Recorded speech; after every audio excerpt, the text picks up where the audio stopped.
Well, good morning everyone, and welcome on board the Sunrise Safari.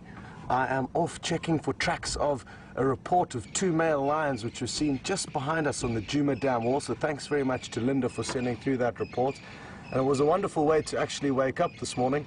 A combination of the alarm clocks and those male lions. I shot out of bed, ran outside to listen to the audio where it was coming from, and it really did help to get that report from Linda, because it can be very difficult to be sure where lion audio is coming from, how far away they might be. I, to be honest, thought they were a little bit further to the east of our little camp, but they in fact were much closer, so that's good news. The bad news is I can't seem to find their tracks anywhere on the northern side of this dam. There's many different routes that they could have taken from here, and we are just going to continue to work this area. There was only one vocalization that I heard, as well as Linda, and that was probably around an hour ago. It's a cool morning, overcast, good conditions for the predators. It's not going to get hot very quickly, and at the moment it's about 13 degrees Celsius, 56 degrees Fahrenheit. And for those of you who haven't met me yet, my name is Scott, and I'm teamed up with Jandre on camera. This is a live safari, and during the live safari you're going to get to meet another presenter, James, and he's teamed up with Brian on camera, and Tara and Nikki are in the final control room. As I said, it is a live safari if it's your first time joining, so it's important I let you know just a few easy ways to be able to communicate with us, send us questions, your thoughts, comments, and to do that you can hashtag Safari Live on Twitter or send an email through to questions@wildearth.tv. Now, I'm not going to stay out the vehicle much longer. I've already spent a bit of time on foot and haven't found any tracks like I've said. Linda, if you are watching, please could you try and tell us which direction the lions moved in. If they moved away from the camera over the dam wall, that's more in a northerly direction, whereas if they moved back towards the camera over the dam wall, that would be a southerly direction, and that's going to be pivotal in our search. So if you could send that through, that would be great. Like I said, you will be meeting James shortly at some point, and he is also in this general area. He's checking further to the east of where we are on Gallagher Shortcut. So we're really focusing our attentions on trying to work out where exactly these lions have gone. I'm not too sure who they could be, possibly the Birmingham Coalition, who knows, maybe 2 of the Matimbas have come back to try and reclaim their territory.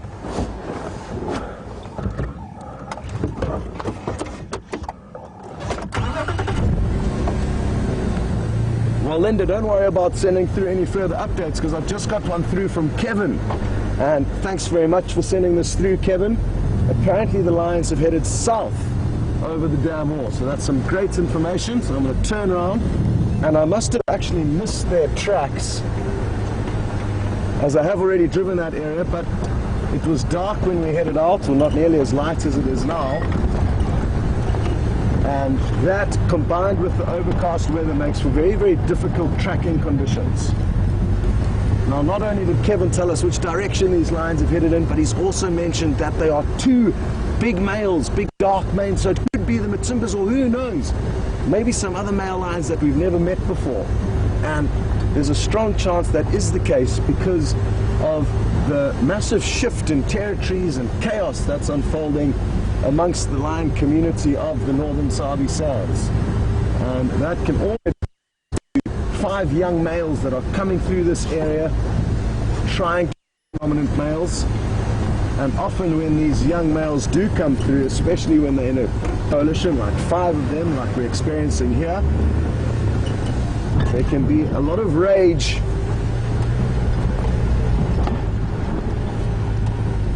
as well as, oh yes, there are their tracks. They're going down there, thanks Kevin. So now we're on their trail again, and they're heading down Twin Dams Road. Just going to check carefully they pop out here, which they should. Yes, very good. So now we need to try and track these animals as quickly as possible. It won't be the first time that we've tracked male lions from this area straight out of our property, and they've possibly moving for an hour now since they were here, so I'm just going to try and do some speed tracking. I'm guessing they're not going to veer off this road, and they're going to continue south for a fair distance.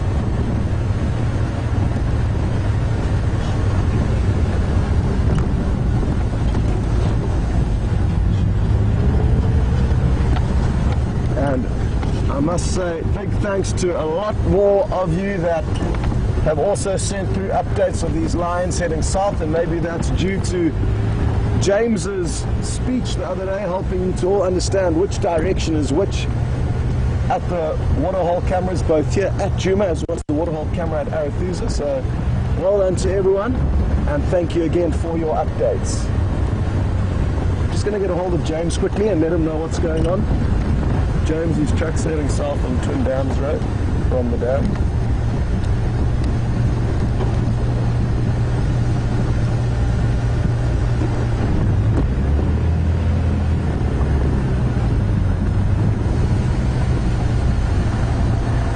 Negative from the dam. I think they're still continuing past WildEarth's nest. I'll confirm shortly.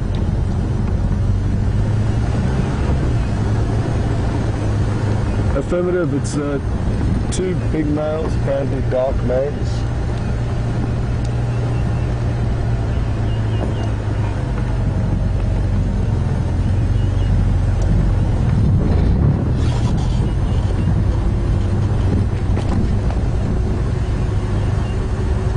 Yeah, that's perfect. Sorry everyone, just chatting with James and making plans as to which way he's going to approach this area, and I'm also very focused on trying to see any of these lions' tracks, which I actually can't see here. So they may have veered off this road.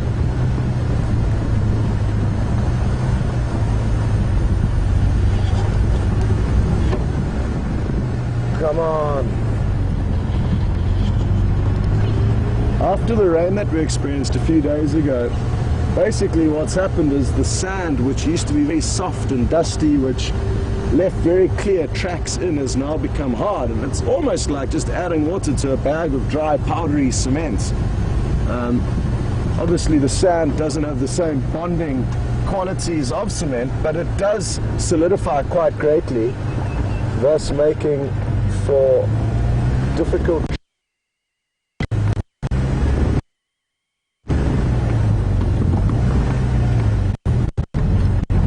Okay, so I can't see any more tracks here, so they've either veered closer towards Central Road, which is in an easterly direction, or they've headed up towards Quarantine Clearings, which is in a westerly direction.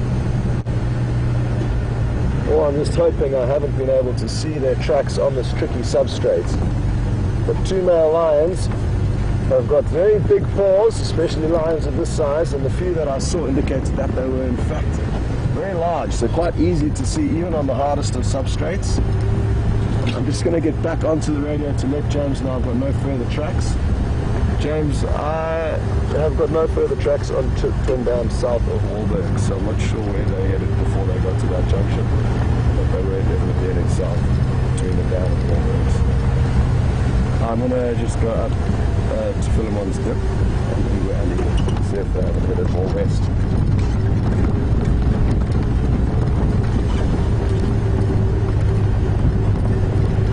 Great, well James has got some tracks of a breeding herd of buffalo, and these two male lions could in fact be after the buffalo, and he's actually just found those buffalo as well, so he's in a really good position there. Maybe the lions have heard the buffalo and altered their route. Okay, copy that, James, thanks. So certainly a good place for him to just spend some time, stop, listen. Two male lions would certainly be intrigued by the audio coming from a breeding herd of buffalo. And after the action with Jamie and Brent last night with the Nkahuma Pride and that large buffalo, won't we be incredibly fortunate if we get a bit more entertainment between those two species? They are really kind of eternal enemies, and a lot of time is spent backwards and forwards, to and fro between lions and buffalo. They're very difficult prey to bring down, even for the biggest of lion, as buffalo themselves are very large animals, and with those horns they can create a lot of damage if lions get caught out.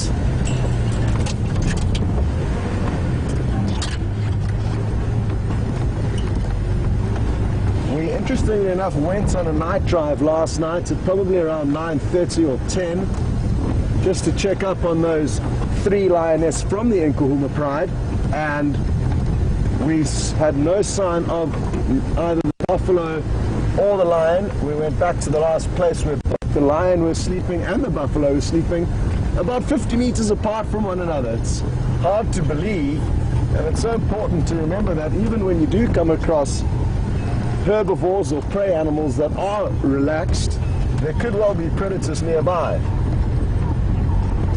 And the lion were probably only about 50 or 60 meters away from them, sleeping in the grass. This was after they had a number of attempts trying to bring down the buffalo, and they were just basically catching their breath.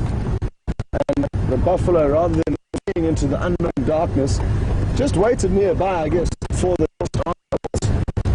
it happened sometime before 10 o'clock last night. The tracks of the buffalo appeared to head in a westerly direction towards Sibambili, so hopefully we'll get some updates from the Arathusa or Sibambili guides.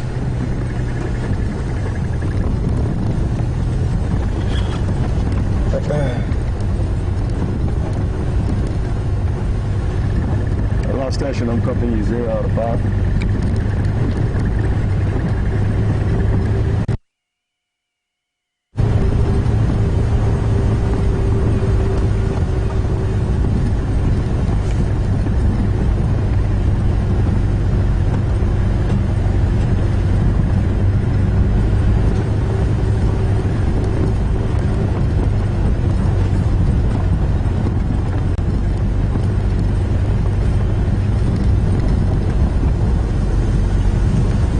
Folks, well, we're going to continue trying our best to work out where these lions are, and hopefully we'll have an update for you shortly. But it's now time to head across to James's vehicle to get an idea of how his morning's been, and I'm sure it won't be long until we see you again.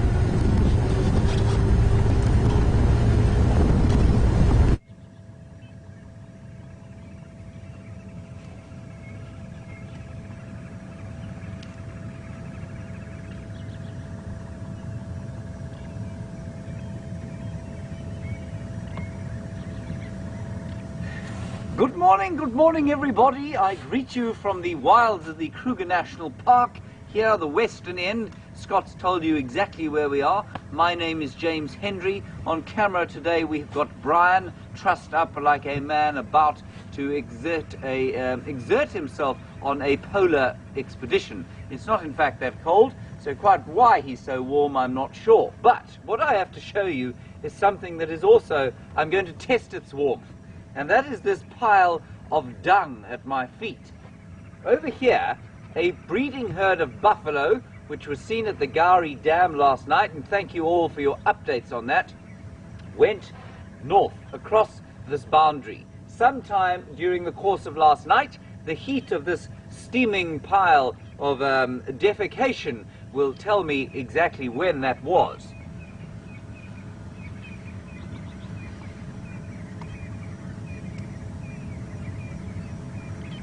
Not very warm, in fact pretty cold. So I suspect what happened was that they left the dam, having been harassed by the lions, and then headed off north into Buffelshoek. And I can't hear them. Now, if you were a breeding herd of buffalo, or if you've ever lived in a breeding herd of buffalo, which I'm going to suspect you haven't, there is a lot of belching that goes on there, and a lot of grunting and sort of noises, and so you can hear them from a long way away. And we've been sat here for about 5 minutes, and we haven't heard anything that way. So I think they've probably gone quite a long way north, which is indicative of the fact they were probably being chased, or certainly harassed, by the 3 lionesses who were harassing them last night when we left them last. So our plan this morning is to head east all the way along this cut line, where there were some giraffe crossing, and see if we can't find tracks of the lions as well and find out where they are. Scott's following those two males, very interesting, seem to be two males, we don't know. Further complications to the lion story of this area, but we'll see what happens with them, and we'll continue off towards the east and see if we can't pick up on perhaps tracks of the pride of 3 lionesses that we had last night. Right, please remember, you are on a live safari. This is coming to you unedited, which is probably obvious, and we like to hear from you, we do. Questions at wildearth.tv if you wish to address us on the email. Otherwise, you are welcome to talk to us on Twitter, like the chin spot Battis that I'm hearing in the background. Hashtag Safari Live. Thank you. Right. And so, Linda, thank you to you. I think it was you who told us that the buffalo were there at 10:30 last night. We actually went on a night drive at around 10:30 to try and find the buffalo where Scott left them last night. And yes, well, they weren't there. Linda, you were watching at the Gari Dam camp. We just pulled out and drove 1 minute down the road. We'd have found them. Alas, we didn't try very hard. So I'm going to watch the road quite carefully, so please excuse the back of my head while I talk to you. I just want to make sure that those lions haven't crossed with the buffalo. Brian, if you will just keep an eye out around us, you know.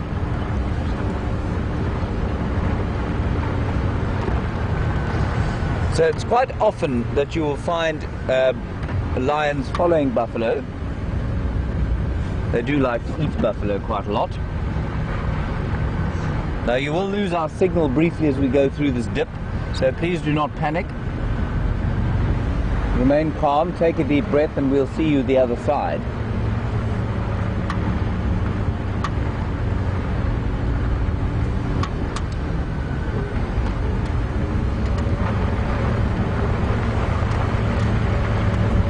I do like this clearing a bit.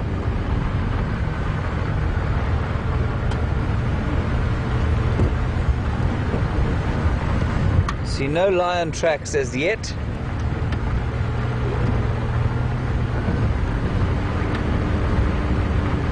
It's not a bad sign.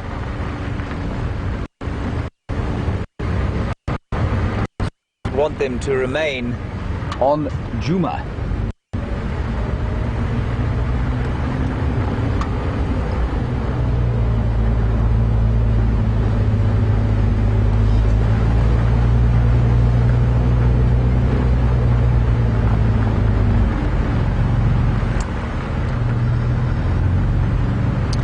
Hello everybody, welcome back. We just went through the little dip there and there was nothing crossing in or out there.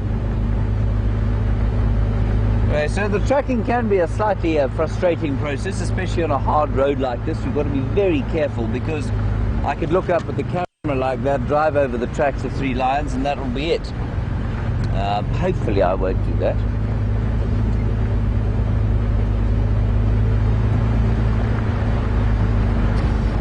It's a sort of warmish, well no, it's not warmish, it's pretty chilly morning, probably about 14 degrees I'm guessing, or 63 in Fahrenheit.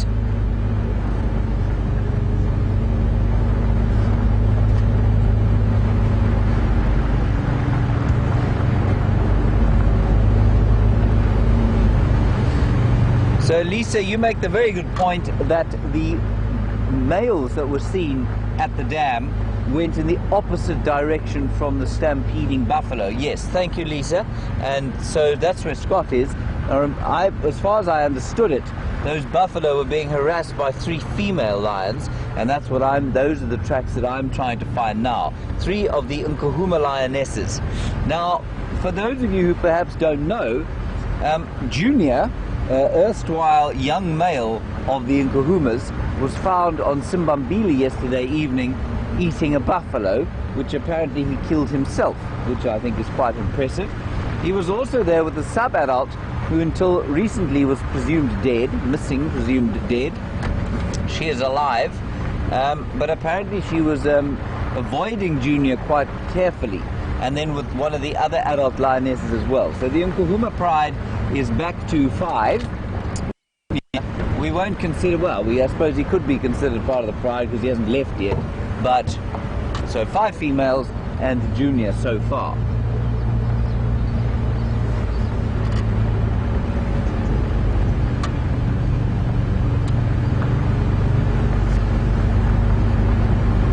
Otherwise, all is fairly quiet this morning.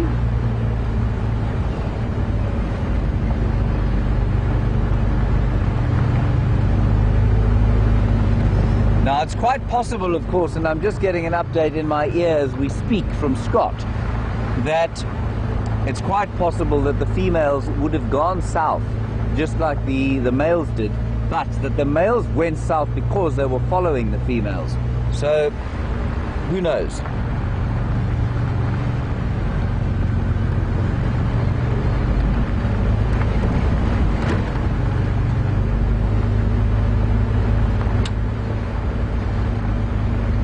Everybody else seems to be checked,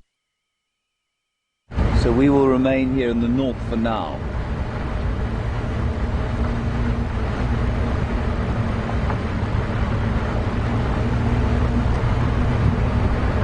There are 2 males apparently from the south near Mala Mala and Londolozi called the Machapili males, 5 or 6 years old, 2 of them together, maybe 2 we saw on the dam wall. I'd be very interested to know from all of you who were watching last night whether you have any identifying marks, or if you think they were perhaps just 2 members of the Birmingham coalition, or maybe the Matimbas are back. Which 2 males do you think they were?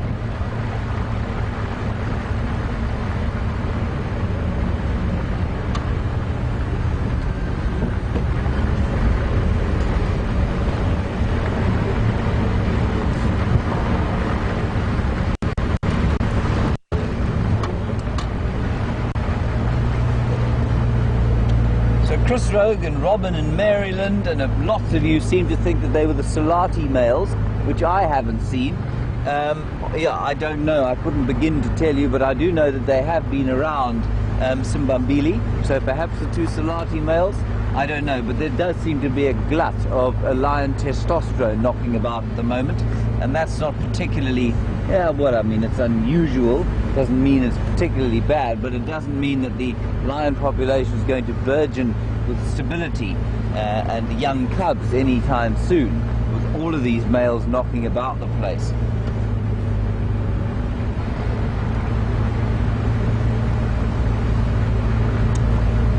It is very interesting that so many of them have managed to survive to the age that they have. You know, normally you don't have this many marauding nomads around the place. Normally they get bumped off before they get to the sort of 5- and 6-year-old age, before they even get to try and take a territory. You know, they're threatened in the way the Junior is threatened. But here we've got those Salati males, we've got the Machapiri males, we've got the 2 Sparta males, so lots of little coalitions of 2 knocking about the place without territories, and of course the 5 Birmingham boys and the 9 Skybed males in northern Manileti. We don't know what on earth is going on with all of them. It's very unusual to have them in such a small area, lots of them knocking about the place.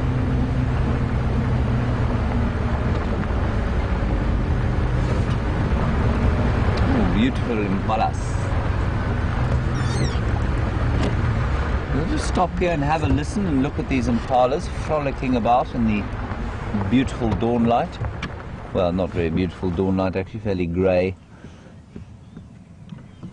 And a comment, thank you very much for it, about the fact that Junior seems to be hunting for himself. And John, absolutely, Junior is able to hunt for himself. Male lions are very adept hunters, it's just that they choose not to if they can avoid it. And that's purely so that they can mark their territory and defend their territories. There are some impala for perhaps our new viewers. These are the most common antelope we find here. Nothing else in their family. They're sort of a living fossil, such an incredibly successful version of the antelope. And they're the most common ones that we find here, but very, very beautiful. Graceful and enjoying the flush of the spring grass. Just tell you what I can hear. We can hear some francolins calling, some long-tailed or magpie shrikes going.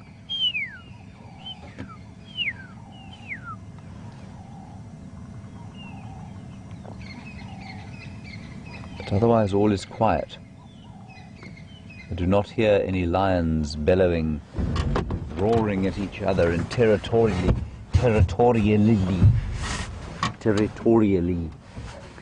No, they aren't doing that. Beautiful ringneck dove sound. I need to work on my ringneck dove, I think, Brian. It's not very good, is it?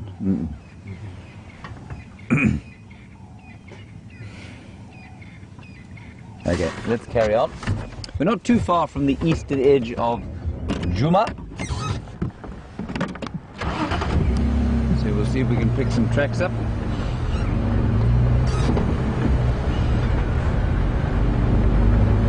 Before then, Scott is now off the vehicle tracking, which is a good sign. It means that he's actually got some tracks to walk on, which is wonderful. So we will wish him the best of luck remotely from where we are now. And he is about, what did we say, about 2 kilometers to the southwest of where we are now. Not too far, just over a mile as the crow flies. This is not an enormous piece of land that we operate on, and like I've said before, of course, there are no fences for us, for the animals to cross, but obviously we can't go all over the place. So this boundary, while it's unfenced, is most definitely a boundary we can't cross.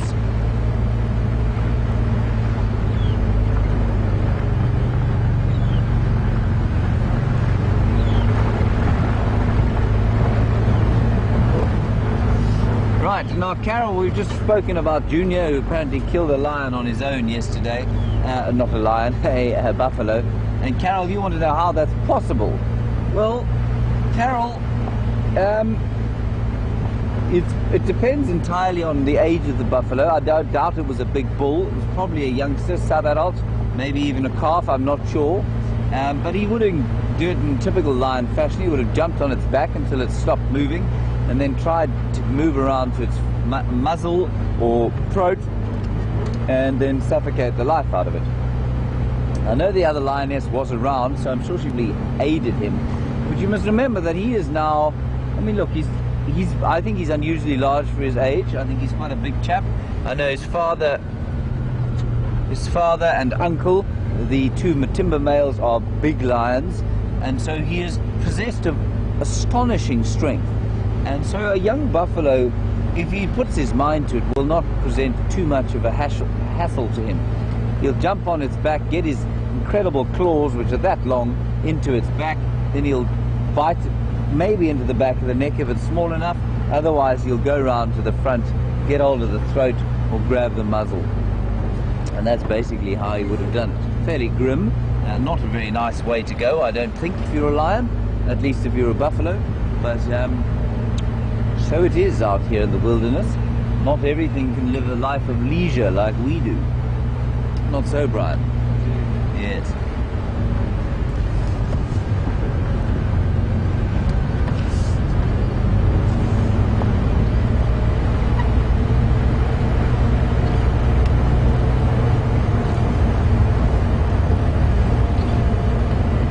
Right, we are now heading south down our eastern boundary.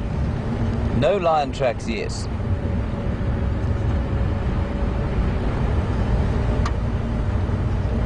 Scott is still tracking frantically. Well, I don't think he's being frantic about it. It was very enthusiastically.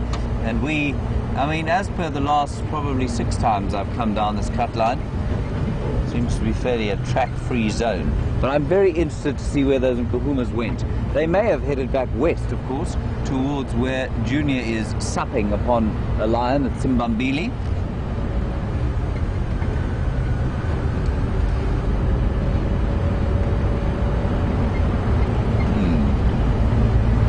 And I'm rather hoping that this cold front is going to disappear. Possibly by tomorrow. I think it's going away. Because I find in the low veld that if you're not going to have rain,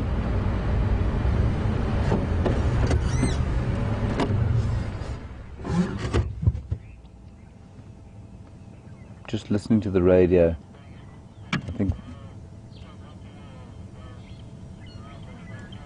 sorry, I'm just listening to the radio.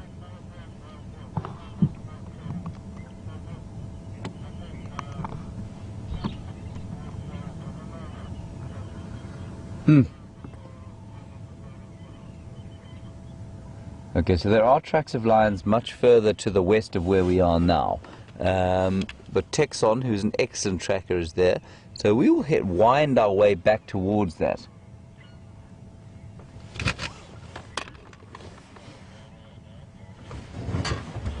Right, here we go again. But we...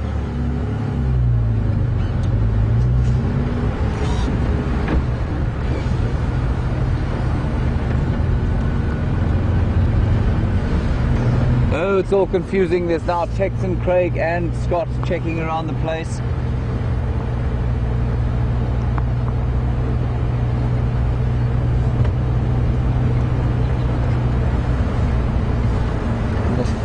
But no tracks where we are. Right, we're going to head across to Scott. He's going to give you an update, and with any luck I will be able to give you something positive when I see you next. Okay, off to Scott. See you just now. Welcome back, everyone. Sad, no joy in finding these lions, and wouldn't it be great if it is in fact the Salati males who are somewhere hopefully still on Juma.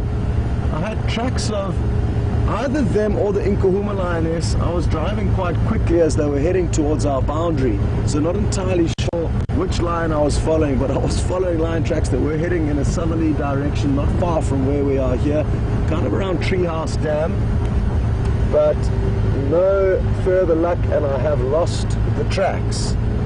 It's really tricky business in deciding what we should do when following tracks, because time is always against us, and if we were to drive very slowly and follow each individual footprints, it would be incredibly slow and we'd probably never ever catch up to the lions. So what we're trying to do is loop ahead of the general direction that the lions have been moving in the hope that we'll find some further intelligence as to where they are. So exciting stuff. We could bump into either some members of the Nkuhuma pride, possibly these two Styx males. And I'm not sure how many times, if ever, we've actually got to show you the Styx males.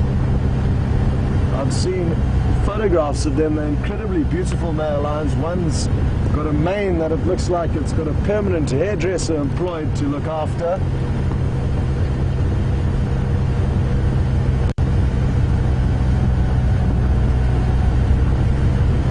Just getting an update through the Game Drive channel.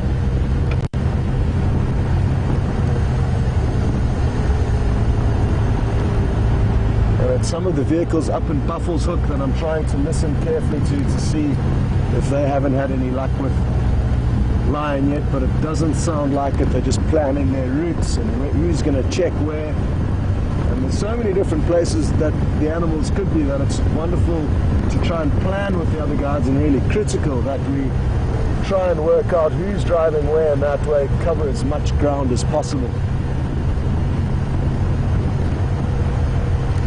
I'm not sure if James mentioned, but also reports of two leopards crossing into Juma from Arathusa. There was a vehicle leaving with some guests very early this morning, a transfer vehicle that spotted them, and it was in the area of kind of where Shadow and Sindile would be moving around. Or sorry, not Sindile, now known as Madiba. We still battle to remember every time that his name has in fact changed. but that is good prospects for a little bit later on.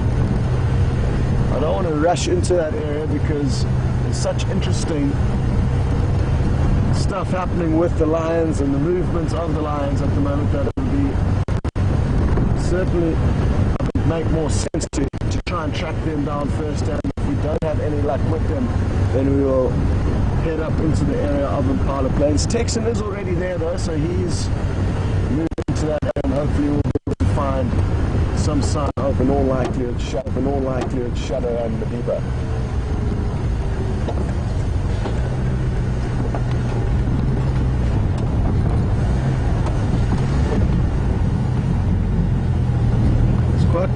Good to slow down at any road junctions that you may be approaching and just check if there's any new sign or tracks. So that's what I'm doing now.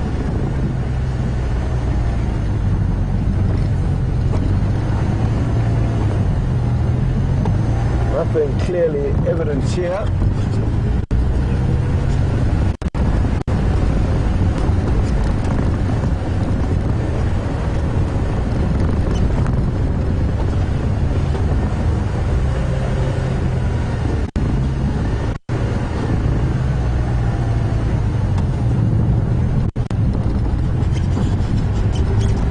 Well, it's exciting stuff when you start off the morning straight on a lion chase, and I'm still feeling confident that we will work out where they are. They may have already crossed out of the property by the time we establish this, but there's no way we can have any impact on where the animals move, and it's wonderful that they are free roaming here.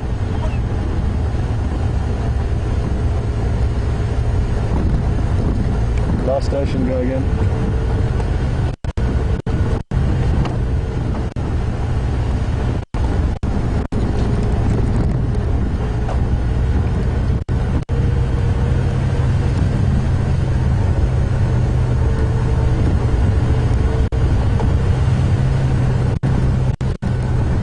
We're having some major issues with our radios at the moment, everyone, so we're just trying to work out what to stay on, but it's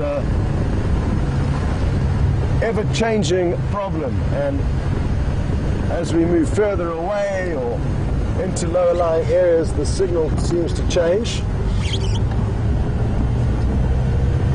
But now I'm back on channel 1 and hoping that channel 1 is going to be better than channel 2 treated me. It's imperative that we have comms with the other game drive vehicles as well as the final control room where Nicky and Tara are sitting. Get on the radio with James quickly. James, just to keep you updated, thanks for that message. Have checked Weaver's Nest down towards Treehouse Dam onto Gowrie Man and now back up Shaban. The last tracks I had were heading south around Weaver's Nest just before Savage's Track, Elephant Carcass Junction.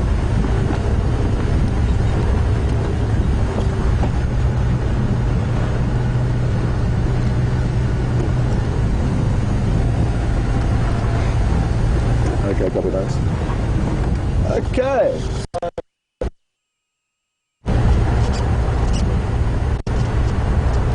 James is a little bit further away from the immediate action, but that's probably not a bad thing,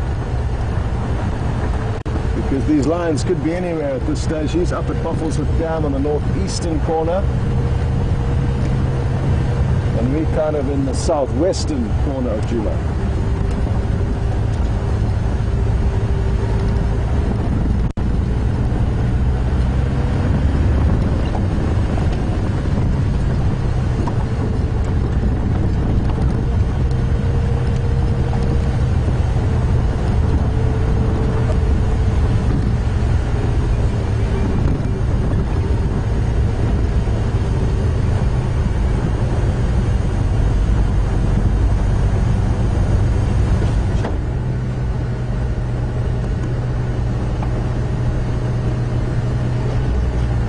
As we search wildly for these lions, Deb in Connecticut's made quite a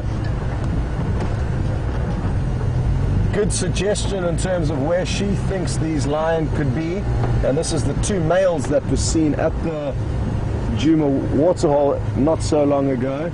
And she thinks they could be somewhere down in the Mulwati, which is the riverbed or drainage line that flows from the dam south through our property.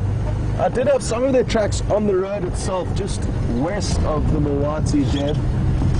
And that's not to say that they didn't duck down into there, and it may be a good place for us to go and check after this.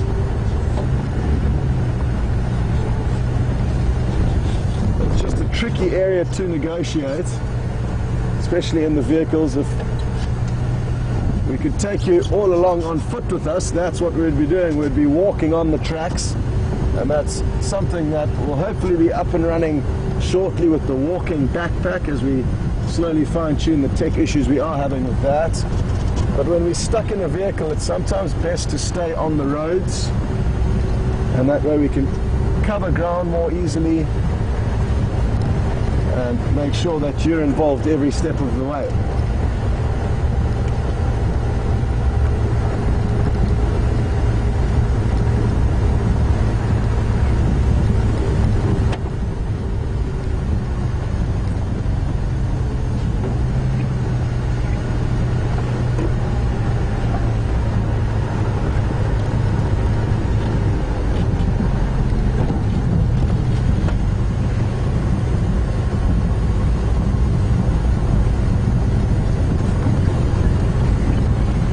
Rudy and Rena are interested to know where these two males, the Salati males, I think I was saying the Styx males earlier, so apologies, it's just the excitement that has caused me to mention the wrong name.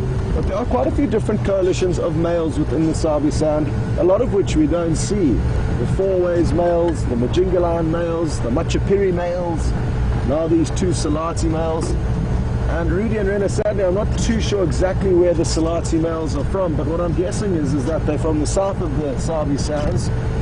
There's a railway line called the Salati Railway Line, which used to run from Johannesburg, the main economic hub of South Africa, all the way to Mozambique. It was a major trade route, or transport route, from a port in Mozambique to Johannesburg, and that's south of us, so they could have got their name because they spend a lot of time in that southern part of the Sabi Sands where the Salati Railway runs.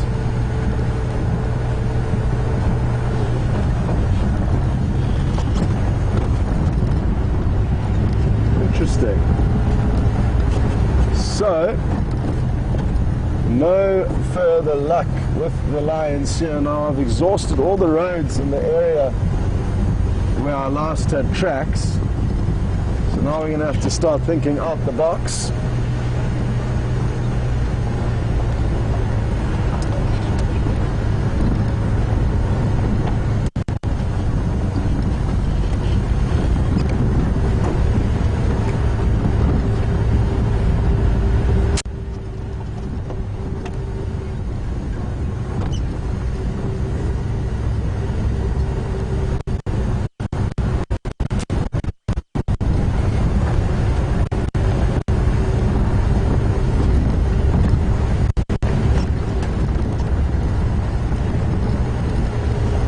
Due to the radio issues we're having, some of the questions that you're sending through I may not be getting as clearly as I should be, but I just got a few words out of the questions sent through from Arcadia, and I think basically what you're getting at is that are the Matimba males, the two males who used to be dominant in this area, now causing in the area that they've been moved to because they are displaced? And yes, there certainly will be a lot of ripple effect. It's not just the Birmingham coalition that are going to be having an effect on the immediate surroundings, but the backlash of the coalitions that displace, in this case the two Matimba males.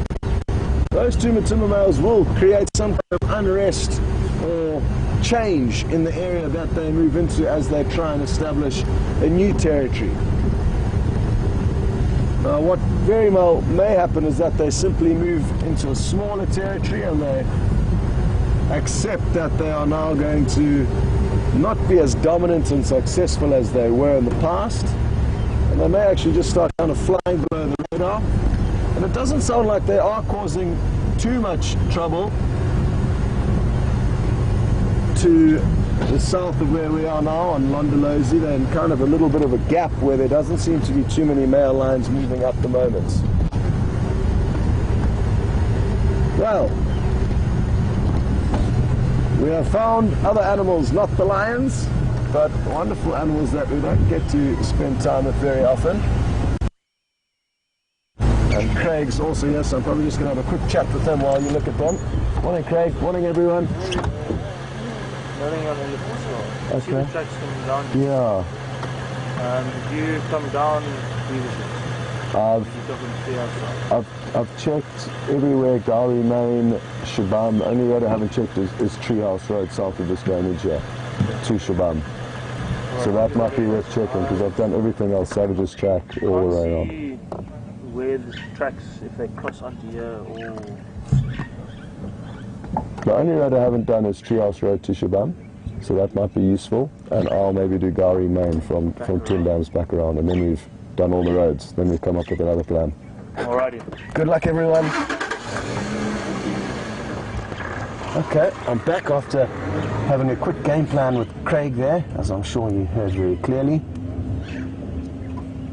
And that's a beautiful big bull giraffe that we're looking at. Look at how dark his coat is. A fine specimen. He's with two ladies, one of which you can see behind him. The other one's a little bit of a way off. And James has been lucky enough to see quite a lot of passion shown between giraffe over the last couple of weeks. And even though they don't have a set breeding season, it appears like there are a few of the females who are in season at the moment, and maybe that's why this male is tagging along with them. Usually though, the males will be very intent on following the females, but now it just seems like the fresh green shoots are the main focus of all their attention. And it must be so wonderful being a herbivore after having about 6 months of dry and tough conditions with very little food, and the food that they did have probably wasn't the most tasty. Whereas now, after just a short amount of rain, there's an abundance of food for them to feed on. A lot of which are just tiny, tiny green shoots that we can hardly even see the giraffe nibbling off the branches, but it will be a very welcome change. You can see two small bumps below the two more prominent horns or ossicones, and that's not uncommon in big bull giraffes. Sometimes there can even be 4 of those little humps growing out the back of their head, and he's also got a little bump on the front.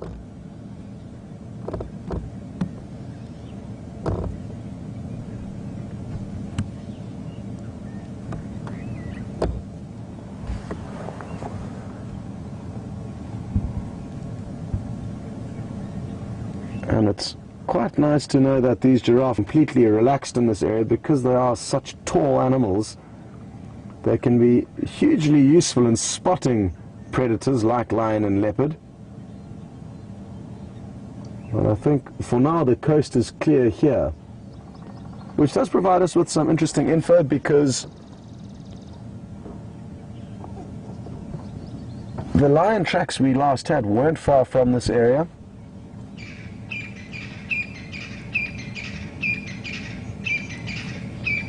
So maybe the lions, at least the ones whose tracks we were following down into this area, moved here a little bit later on into the evening, or earlier on last night.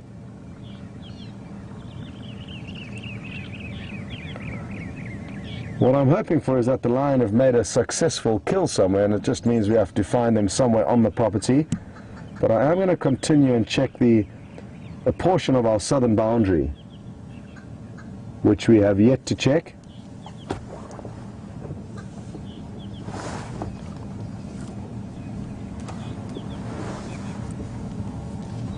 Not only after this.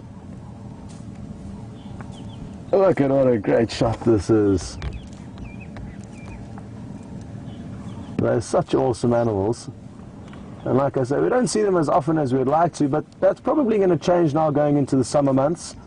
I'm already noticing a lot more zebra around, and we can also expect an influx of wildebeest, at least if last year is anything to go by.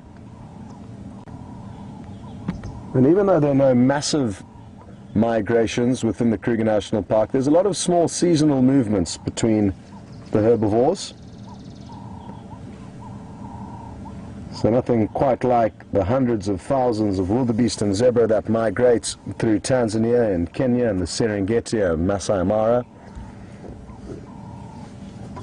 But we've got our own little mini versions thereof.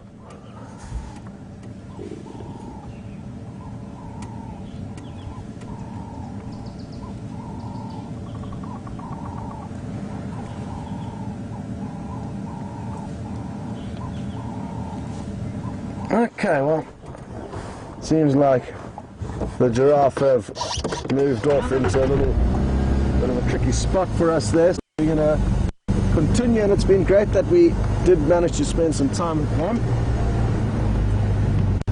As it's just the lion here, but with all of the interesting action that's going on, there is a lot of urgency to try and find them to make sure we don't miss out on any action that may unfold between these Salati males. I'm not sure what history they have with the Kahuma pride.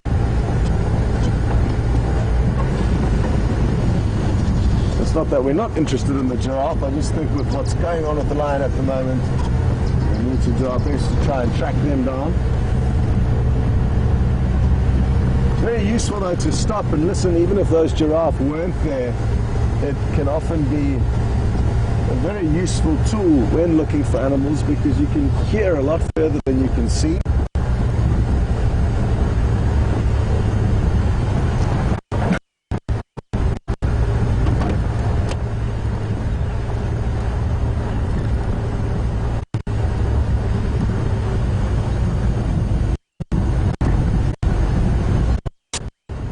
Craig has driven this road and didn't see.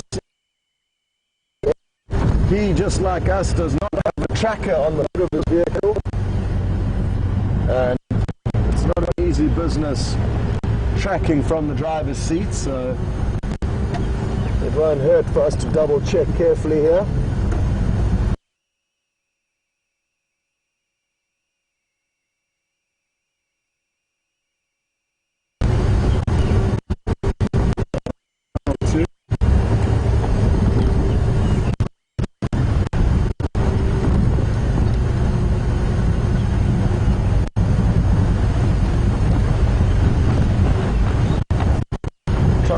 Chop and change between channel 1 and channel 2 in the hope that I may have comms with the outside world, but neither appeared to be working.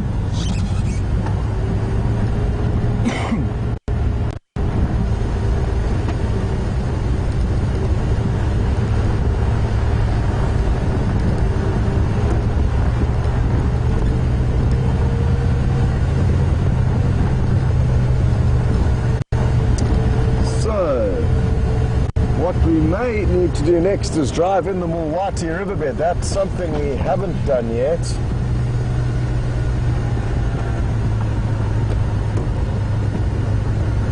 And maybe all of the line we are looking for are camping out there. So as Genre and I try and decide what our next move should be, we are going to send you back to James for an update on how his morning's coming along, and I'm hoping he's had some more luck and got closer to the action of where we had these lion tracks. Anyway, we'll catch up a little bit later. Over to James.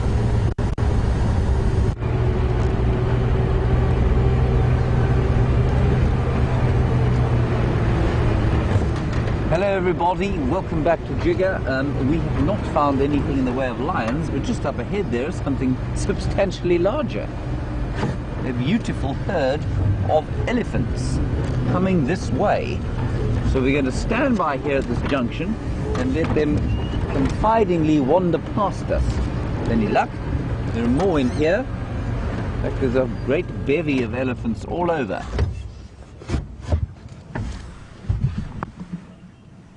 Here we go. Beautiful herd of elephants.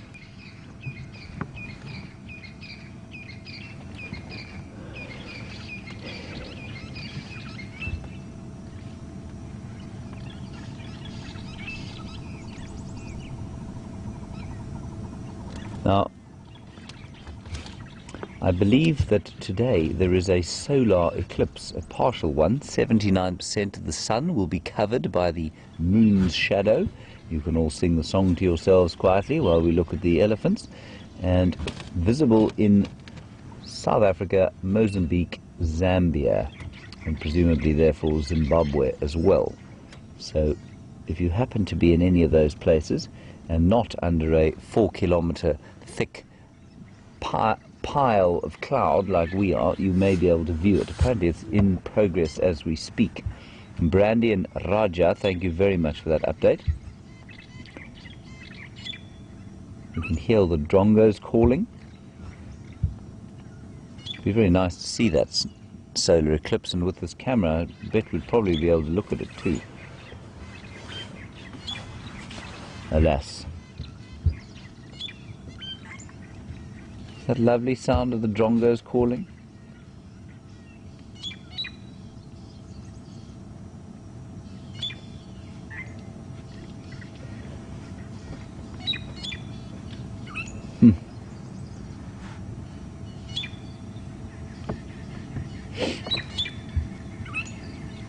Still, you'll notice the elephants are going to eat quite a lot of wood because the grass isn't very long yet. But they will start moving more and more onto eating grass because they can eat grass now, with it becoming greener, and that's what they'd prefer to eat. This is a lovely, peaceful Sunday morning thing to see.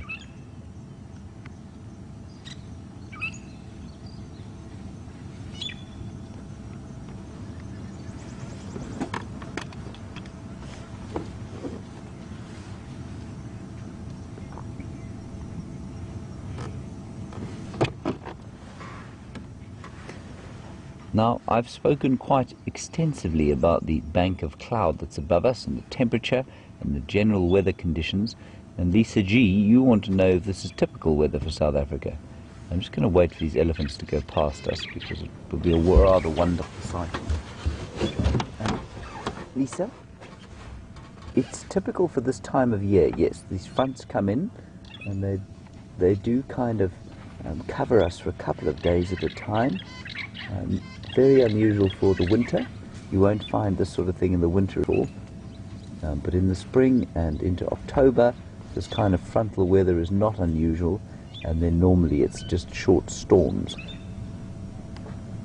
Beautiful big cow in front of us now.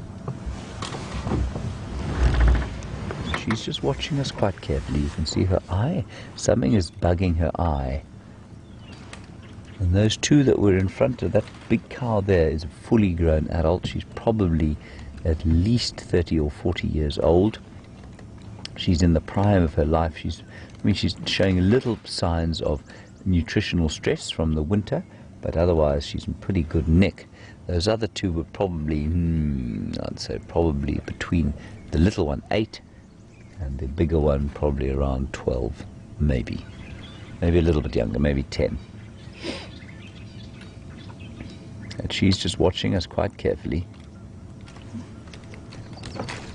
I'm just going to quickly talk to Scott on the radio. We're going to watch her quite carefully. You can see she is watching us very carefully. And Liz in Wisconsin, you can see very clearly that she is nursing. She is lactating. And if you can zoom in on the... She's now turned herself from us. Go ahead, Scott.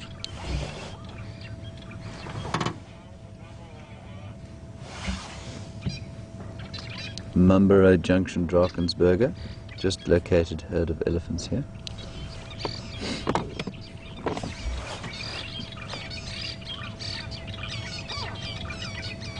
Beautiful.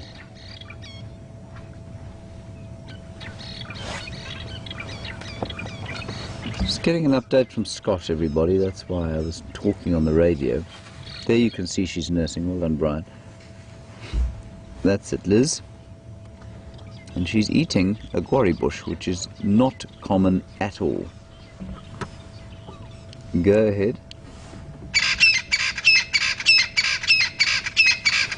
Just do a breathing head of elephant at Drakensberg Junction number. You heard that Frankton also making a tremendous racket. They really are astonishingly loud animals.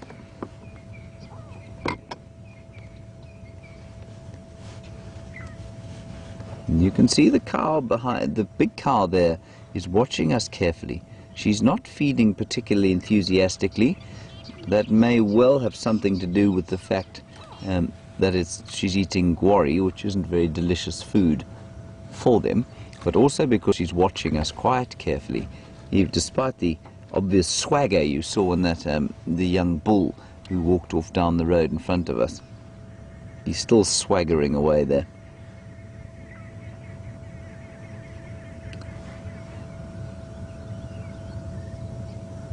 So he's probably about 12, I'd say. Just a pre-teen about to go into his teenage years.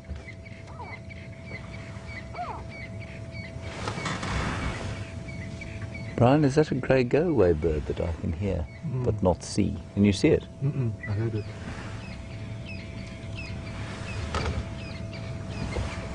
I wonder where it is.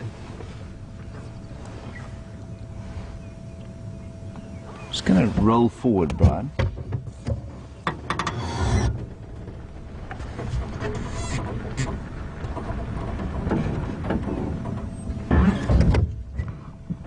A brilliant observation there from Jennifer. Brian is just going to zoom in on the tail there, and you can see that it looks like it has been broken. Jennifer, that's exactly what it looks like, doesn't it? Yeah, I would say it probably has been broken at some stage and it's healed itself. Amazing what these bodies, or what any kind of living creature's body in the wild is able to achieve. Now, I am fascinated that she's eating this tree. Throughout the winter, this was one of the only green bits of vegetation that there was, and very few animals will touch guarri bushes. And this elephant is now eating it. Now, there's quite a lot of thought, not a huge amount of scientific evidence, but certainly a lot of theory and chat that perhaps elephants are able to medicate themselves through the use of different kinds of plants. Now, the tannin levels in something like a guarri bush are very high. Maybe she's got something of an upset stomach, and so she's rather like you and I, who might drink black tea when we want to stop up the gut sometimes. Maybe that's what she's doing. It's very interesting. But no, none of the other elephants around here are eating that bush.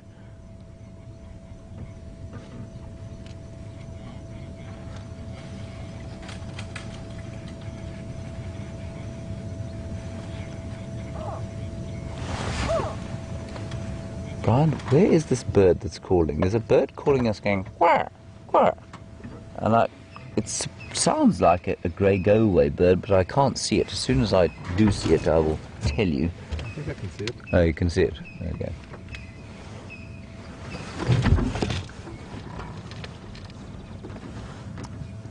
I think that's it there. Oh, there it is, there. There's another elephant. Big elephant coming from behind us. Rena, you want to know why they're bobbing their heads? There's another one bobbing his head up and down as he comes down towards us. Rena, they do it for a few reasons. Well, the most basic and obvious one is that they are moving downhill, and because of the way they're built, that's just not an unusual way for them to walk.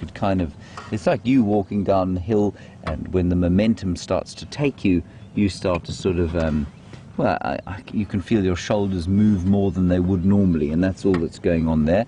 Also, the bulls do it. The bull elephants do it when they are in must, or when they just kind of sort of show off, or when they're feeling a bit exuberant. They walk around and they bob their heads up and down. And if they're in must, and they're big bulls, and they're walking down the road like that, it's called a must swagger. And that's something that you've got to watch out for and try and be very careful of not getting in their way. It's kind of an indication of them saying, I'm the big deal around here, stay out of my way, or you shall find yourself in trouble. She's making short work of that quarry bush.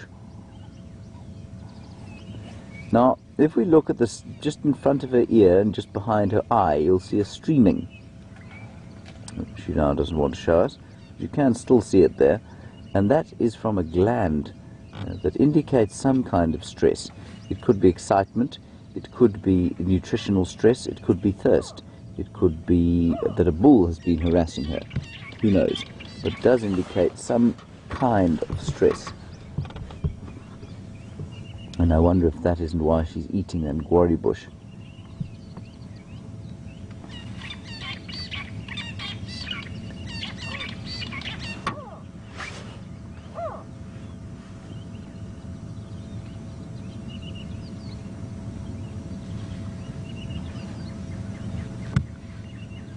That tail's definitely been broken. That was very well spotted. Well done, Jennifer.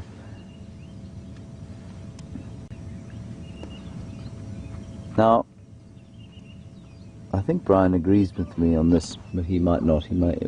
I'll know if he does or not, whether he clips me on the back of the head. You can get an energy from a herd of elephants, and you can kind of get a feeling from them of how they're feeling and how they're doing. And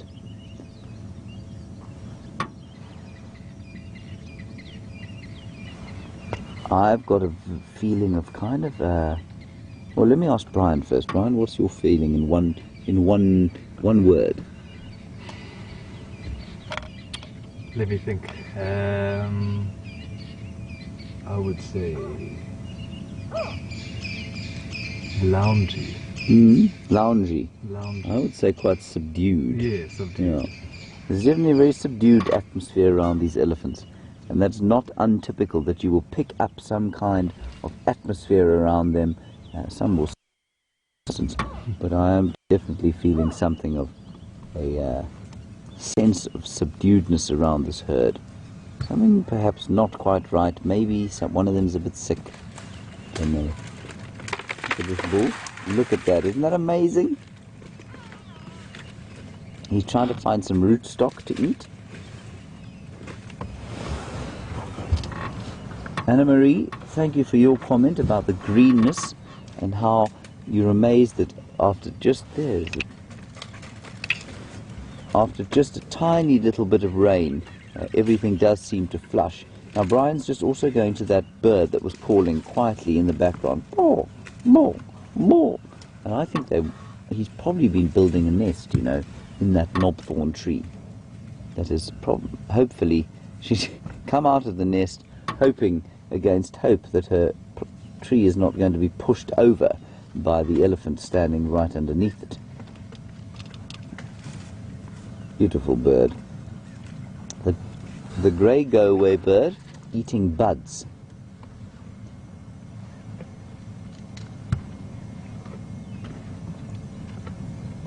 Now I'm also hearing on the road that this big herd of buffalo that we saw heading north into Buffelshoek seems to be heading south now, back towards Djuma, so that's quite interesting. We'll keep you posted on that. But I think we'll stay with these elephants for the next little while and just see what unfolds with them.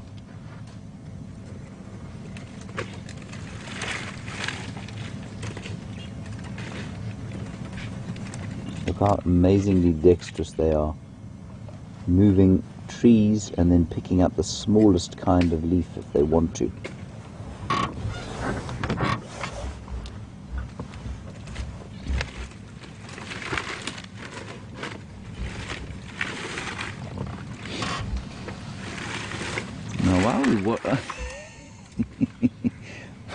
While we watch that elephant playing what looks to be some kind of a football game with that piece of stick well, large tree to you and I.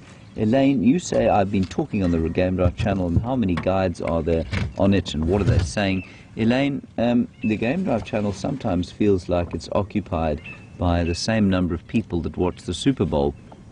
It can be very noisy, but at the moment there's only one other guide out on Djuma, but we are connected to the Buffelshoek channel, which is to the north of us, and to Cheetah Plains to the south of us, and to Torchwood to the east of us. So sometimes there are quite a few people knocking about on the radio, and today there are about 5 people. So not very many. When the school holidays are around in South Africa, then it becomes absolute mayhem on the radio. Because there are quite a few private homes just north of us in Buffelshoek, and they become occupied with families, and then everybody is driving around then, and so it can become quite difficult. Look at that. Amazing. Selected, found a root, dug it out, and now eating it.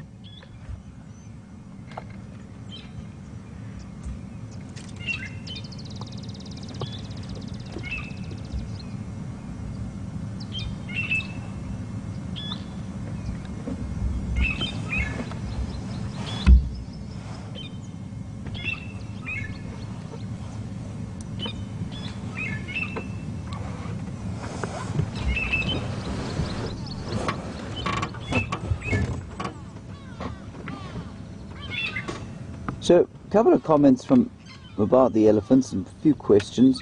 We're looking at, of course, some grey skin there, and pachyderm, as far as I'm aware, means wrinkly skin. Perhaps you could check that up for me, everybody. Pachyderm. And Marianne, you say in Boston that elephants have skin that is 1 inch thick. I'd say the skin is probably 1 inch thick. I have seen it actually in cross section. It's about 1 inch thick, and I think you'll find that's probably one of the reasons they're not harassed by ticks as much as a lot of other animals are. So yes, quite thick.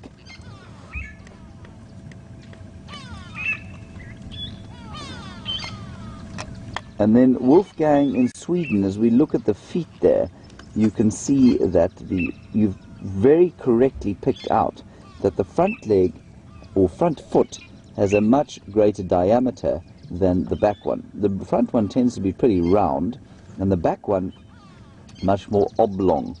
And while you can't see that from here, that is the case. So the front one is bigger and is a different shape. It's round because it's obviously carrying the bulk of the mass from the shoulders and that iconic head. So elephants do not just eat everything. They will eat very selectively, and you can see that this cow, who we think may be a little bit ill, is selecting for gwarry bush, possibly for the tannins. I'm guessing wildly here, but it is possible for the tannins. Maybe she's got an upset tummy. And the other one that we saw kicking about the knobthorn tree was looking for rootstock. And then the rootstock, of course, Brian, is that a nyala on the road in front of us? I think so. Not a lion. No, No, not a lion. There is what I was looking at, everyone. A kudu, not a nyala.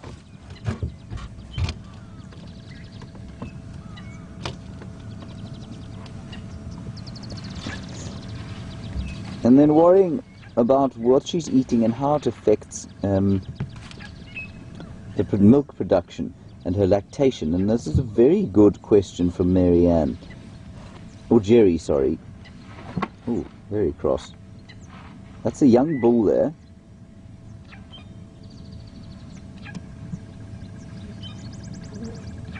Isn't that interesting? Clearly part of the same herd. Know each other well. Oh, there we go. Another one's eating gwarry now. Maybe the tannin just drops this time of the year. I don't know. We'll have to have another taste.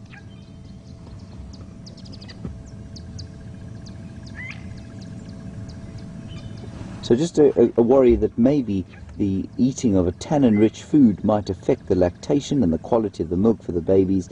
No, I think these elephants are so aware of what they're eating. That definitely won't adversely affect the milk that she produces for her youngsters. I know with my sister-in-law, who's recently had 2 little boys, she's been extremely careful of what she eats and drinks, of course, because of lactation.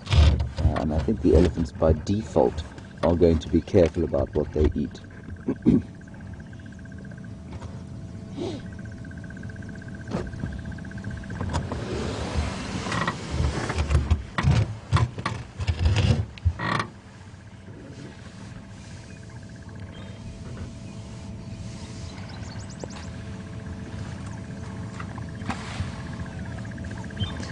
So we're just watching these elephants eating guarri bushes, and I've made the comment that it's not particularly typical.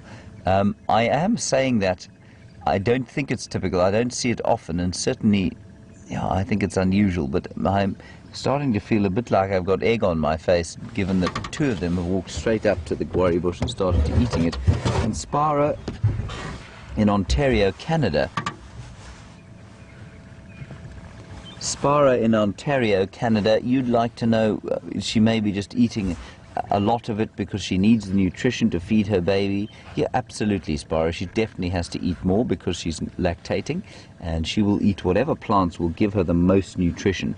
I don't think that there's a huge amount of nutrition in a guarri bush. Excuse me. Sunday morning. And the the guarri bush is, I mean, it's known, it's really known not to be a sort of meal of choice for the browsers, and because of that the cats often will mark their territories on guarri bushes. Come on, Brian, it's been a long week, eh?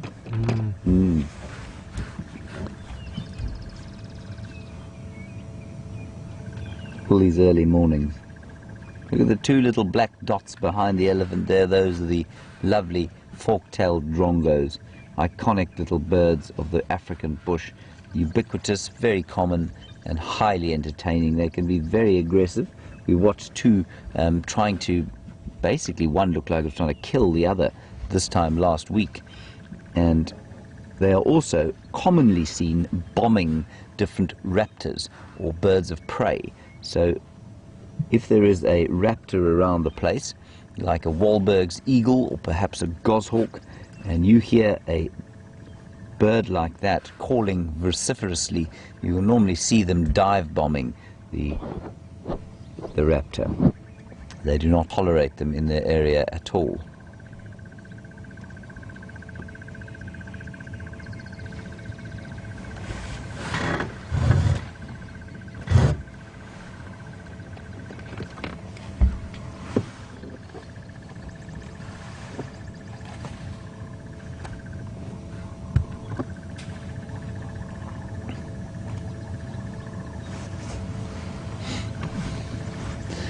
So we're just continuing.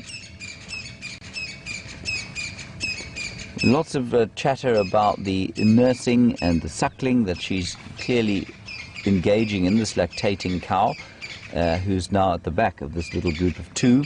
And Linda and Lisa, you'd like to know basically how long will she be nursing for, and will she be nursing that 8-year-old? She definitely will not be nursing the 8-year-old.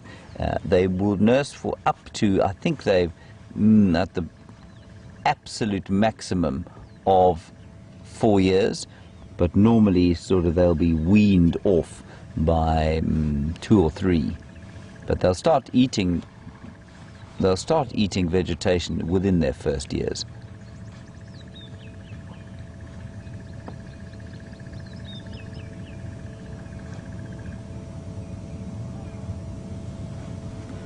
Beautiful atmosphere.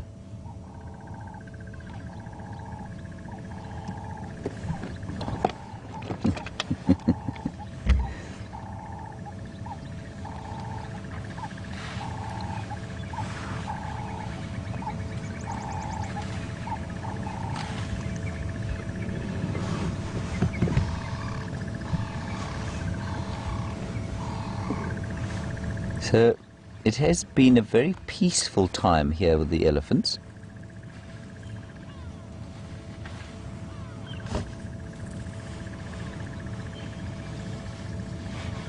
and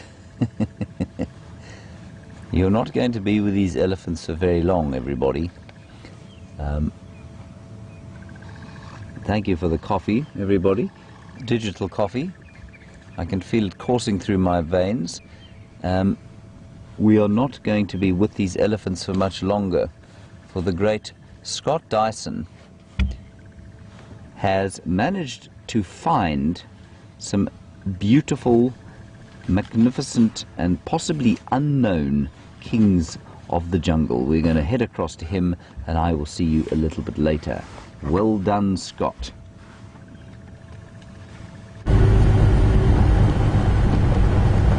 Welcome back, everyone. And we've just had a brief glimpse of two big male lions, one of which is off to our right. And I think they're quite nervous. Have you got them there, Jean-Jay? So I'm just going to talk quietly and give these lions some space, because we don't know who they are. And judging by this one's behavior, he could charge the vehicle at any stage. He doesn't seem very happy with us. And interestingly, one of the other males, so there's two very large males, the other one's back right leg is very badly wounded, and it's hopping on 3 legs, really putting no pressure on its back right leg.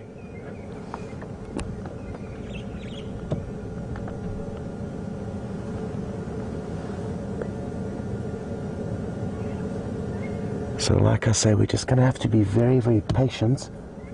And isn't it incredible to see this lion looking at us like this? If I saw his tail flicking from side to side, I would probably retreat further from where we are, as that would be a further sign that he's uncomfortable with our presence. And it's possibly because these lions may have come from the Manuletti, where they don't get exposed to vehicles as much as they do here. Or it could simply be because they're really worked up, and who knows, maybe they received that injury in a fight very recently. I'm just going to have to get on the radio quickly to help the game drive vehicles get into the sighting and give them further updates. Stations, it's just myself here. 2 males, one of which is very badly injured on its back right leg, and they appear to be a little bit nervous of the vehicles. We're on Wahlberg's Road.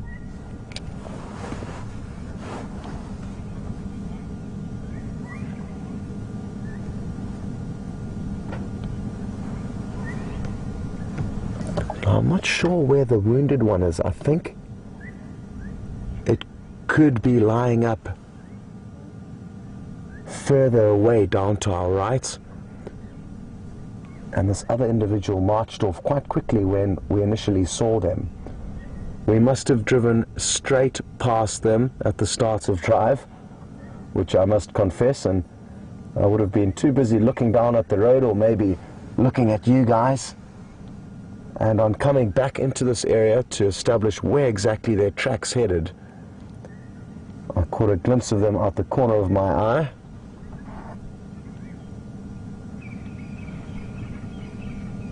What a scary sight that is. Ooh.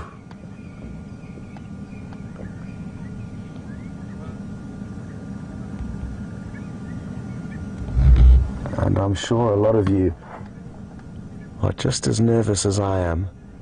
It's the first time I've ever been able to show you a lion act in this nature.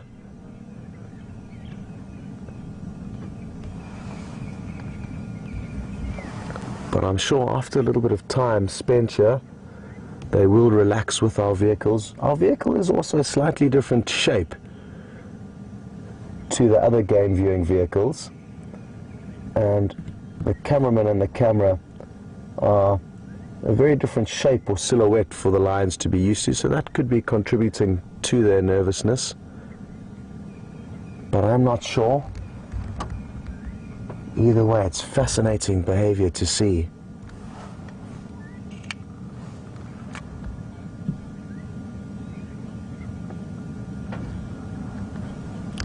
what I'm thinking of doing is actually just trying to reverse ever so slightly. Doesn't look like this individual's going anywhere. And that way we might be able to get you a glimpse of the other male.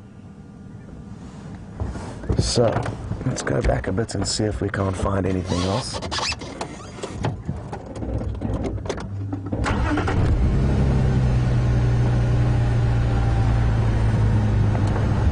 He moved ever so slightly there as we reversed, and now he's even just lifted up his head, showing he's a little bit more relaxed immediately as we've moved a bit further away.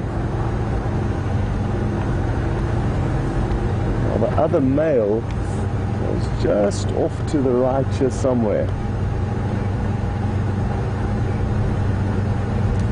But I need to be very, very cautious. I don't want to put any unnecessary pressure, especially on this other individual that's wounded. Oh, there we go. I've just got a very brief glimpse of him. We may be able to get a view of him if I just roll back a bit further.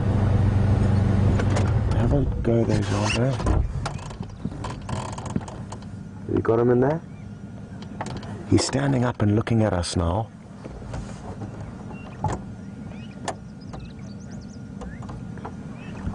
And also, just their body language that they're displaying to us is one that indicates that they are not entirely happy with these vehicles.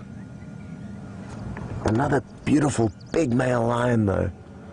Sadly, this is the one that's very badly wounded. And I'm very happy I didn't bump into these guys on foot. Now you'll get an idea of how badly wounded he is as he tries to move. Although he isn't looking as bad as he was when we first saw him. Let's get my binoculars out and see if I can take a closer look. Please just keep a very close eye on them as they move and see if you can't see any wounds or scars or sign of what may have caused him to be limping.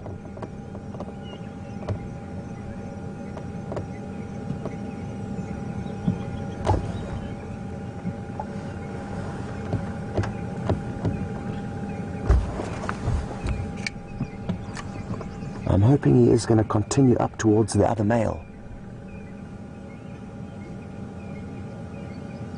There we go. Oh, he is absolutely beautiful.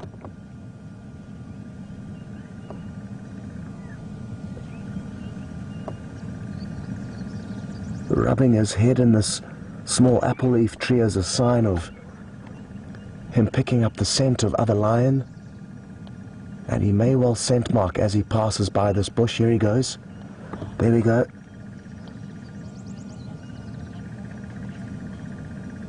He's got such a dark mane and coat.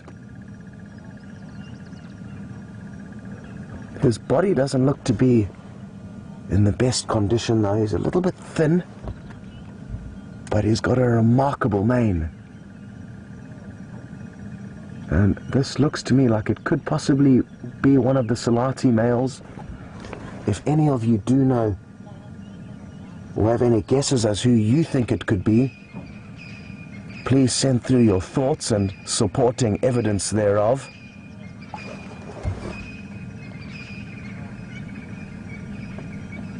We're very happy to see that it's not nearly as badly wounded as I thought it was when we saw it initially.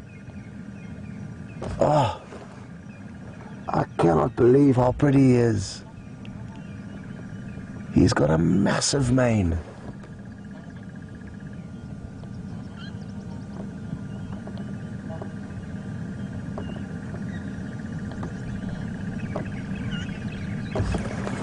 And I'm guessing what may have caught me off guard is that they were possibly lying down for quite some time before we found them. And when we found them, they were lying down, but when animals get up after having been stationary for quite some time, they can often have a dead leg, where a leg has just gone numb.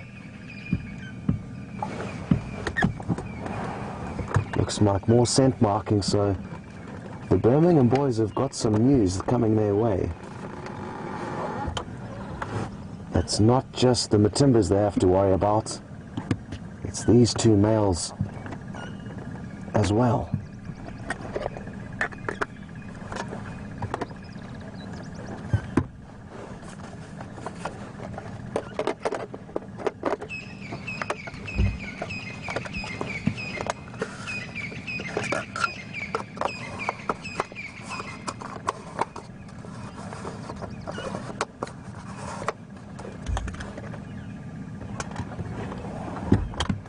We're very happy that it tended to relax a little bit there, and we're going to now continue up to the other male, which looks like he's heading straight in that direction. He's just going to stop and have a small toilet break, so I think that's a good opportunity for us to continue moving. We don't need to see that. Can you believe how awesome this is? Two unknown male lions. I don't think I've seen them before.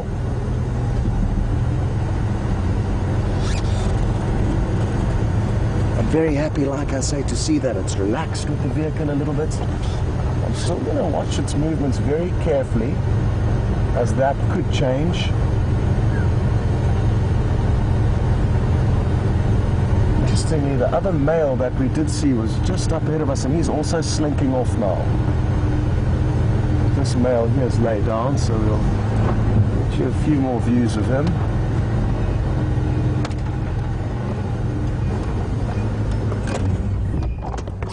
But their behavior certainly isn't like what we are used to with lion. Even now, the way he's really flattened himself in the grass. There's a sign that we need to give these lions a little bit more space than we used to.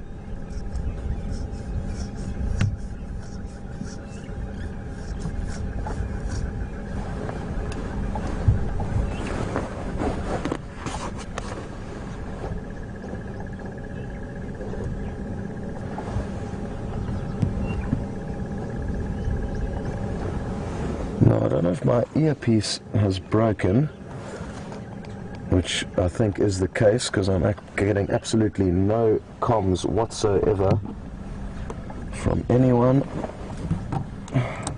Even the Game Drive channel, which was probably trying to call me desperately. So I'm going to have to go on to open mic, everyone.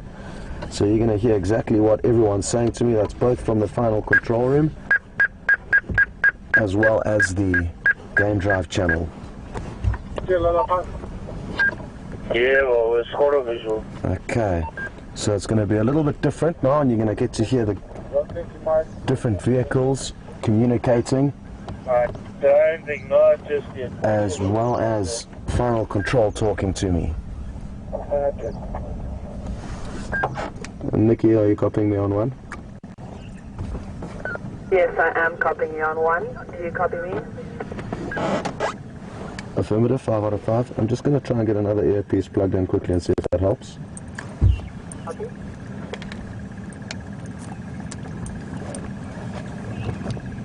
From there's one that's mobile slowly north, just to your left, and then one Lalapansia, but they are quite nervous. Copy. So Ephraim's just joined us in the sighting. Sorry, Scott, what you got there? As you copied, I did mention that they're a little bit nervous, and he must therefore act accordingly. Not relaxed. One engine. Confirm the timbers.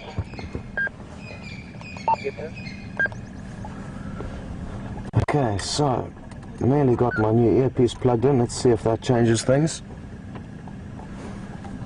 No, so it's obviously another problem elsewhere. So we're just going to be on open mic, which is fine. It's something a little bit different for all of you to experience. Questions?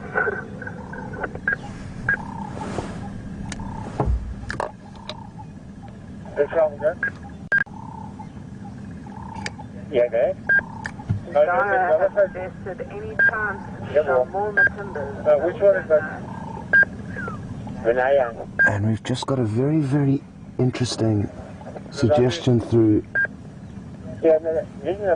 and that's asking whether this is possibly two older members of the Matimba Coalition, and it could certainly be. Stations, I'd like to fall into a lineup for... I'm not entirely sure though, and it certainly is a great suggestion. The Matimba males used to be either 5 or 6 when they initially came into this area, and then 2 males stayed where we are now, which are Hairy Belly and Ginger, as they've been named, and then another 2 have been seen further north of us in the Manyaleti. And it does sound like these 2 males came through Buffelshoek, so from the north, from the Manyaleti side last night. And wouldn't it be incredible if 2 members of the Matimba Coalition, who we haven't seen in this area for the last year, have now realized that they need to come back to help their old coalition partners? Certainly is possible, and thanks very much for sending that possible scenario through, whoever it was. I didn't catch your name, but you know who you are.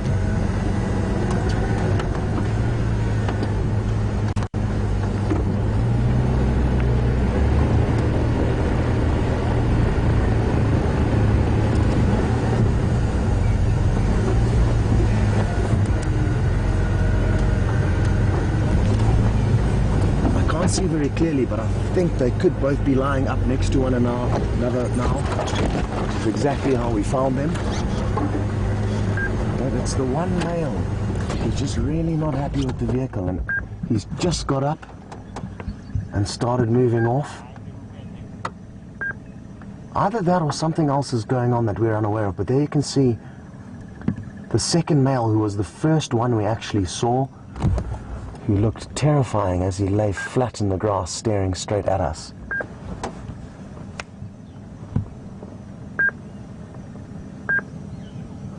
There he is, still casting that very, very beady eye on us, and those eyes have the ability to burn straight through you when they look at you with that kind of intent.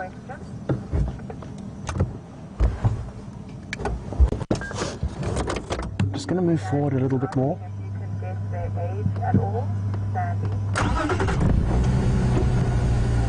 Sandy's just asked a good question, and one thing that I haven't touched on, and that is their age. How old do I think they are?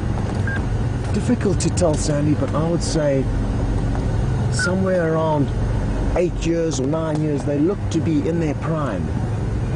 So that I would peg them at around 8 or 9 years.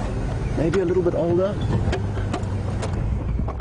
but certainly not nearly as young as the Birmingham males.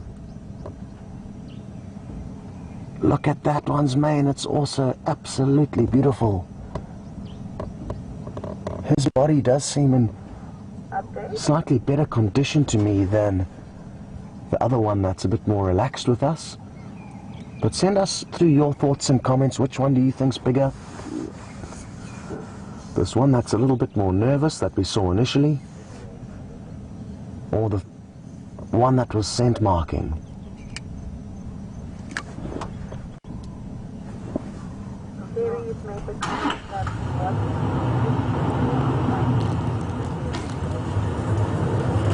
And thanks very much, Sherry, for your updates, mentioning that the lions didn't appear to be injured when they were on the dam wall. So like I said, it's probably the fact that they've just been sleeping probably for over an hour by the time we found them.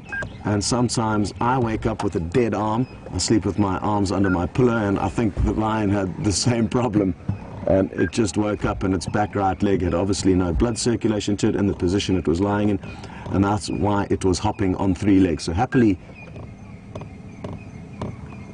to be able to confirm that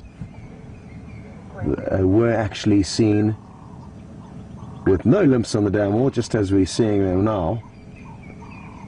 But one thing that hasn't changed is their nervous behavior, and I really am loving seeing these lions that are acting a little bit more wild and untamed to what we are used to.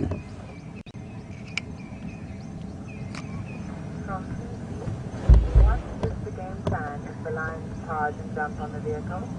Strange from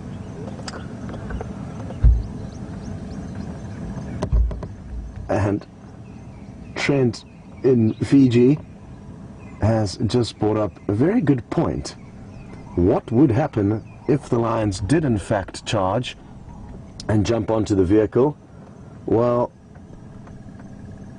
that would probably be the end of Gendre and myself's career here on Safari Live. I don't think it would take very long for them to finish us off, and I think even a gentle tap from one of these big boys would send our heads rolling. But it's a very, very unlikely scenario, Trent. And like most animals, and what most animals will do, is they will give you initial warning signs. And we know really different as humans. It's unlikely that you'll be walking down the street and somebody will walk up to you and wallop you without any kind of a warning. There's a lot of body language and a lot of different steps that are taken before most animals, including us, come to blows. And as soon as I saw that one male had really flattened himself in the grass, I stopped the vehicle immediately and then continued to monitor his behavior. And if we had have seen his tail flicking from side to side, that would have indicated to me that he was very unhappy.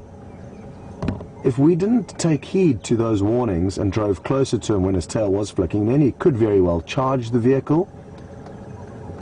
But I think even an initial charge would just be him establishing that he's really unhappy.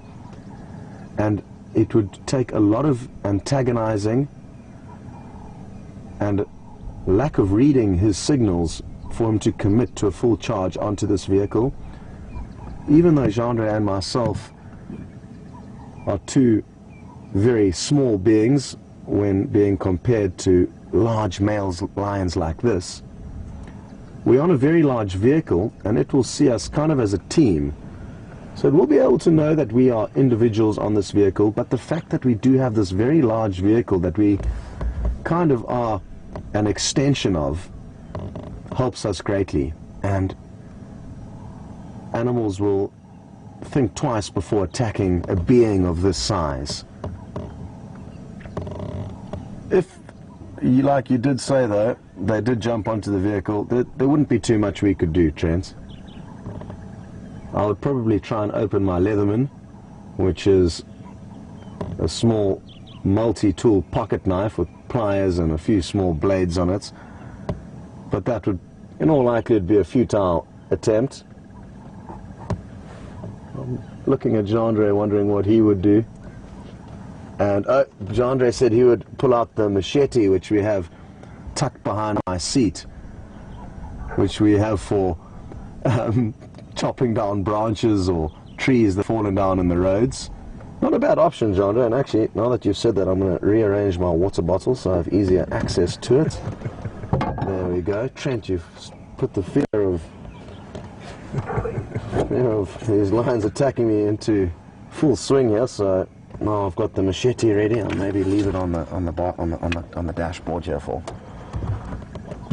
quick release.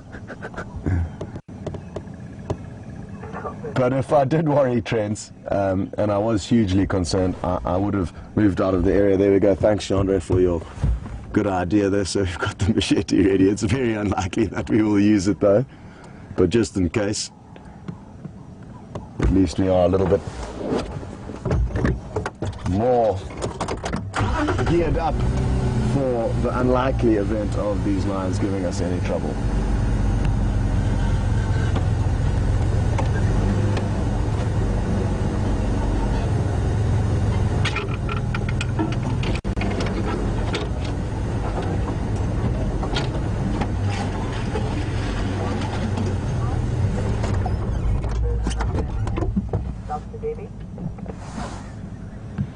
So, by giving them time to relax and just creeping forward a few meters at a time, I'm thinking we are going to slowly win them over.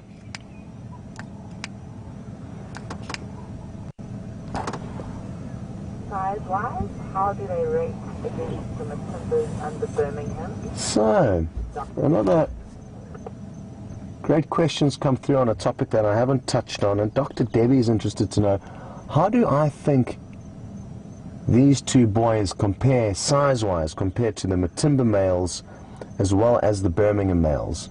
Well, in terms of mane size, it's clear that these guys are really in great condition, and I think have equal, if not more impressive manes than the Matimba males. The Birmingham males don't have manes to compete with these older boys just yet. In terms of body size, though, it's very difficult for me to say, Dr. Debbie. It's been quite some time since I did see the Matimba males, and I would only be confident to be able to compare size if they were actually next to one another, but I would put them on a par with those Matimbas and say they are very equally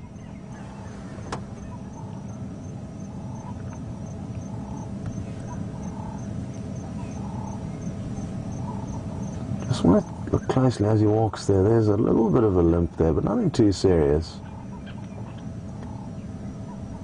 But yeah, I think they very equally match the Matimbas and these boys. Just going to get onto the Game Drive channel and ask Ephraim for an update on how that other male's doing and what he's up to. Ephraim for Scott.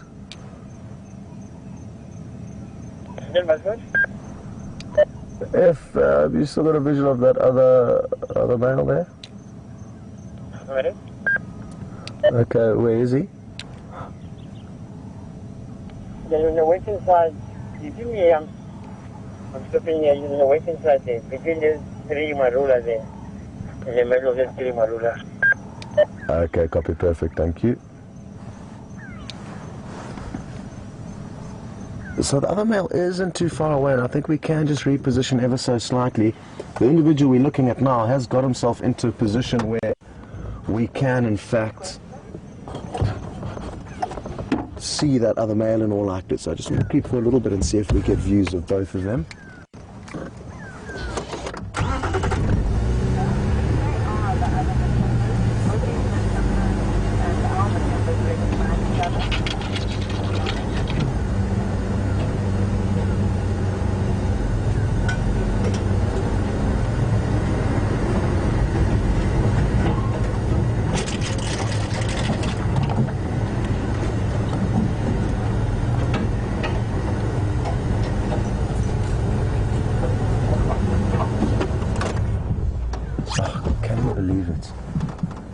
Just see that other male.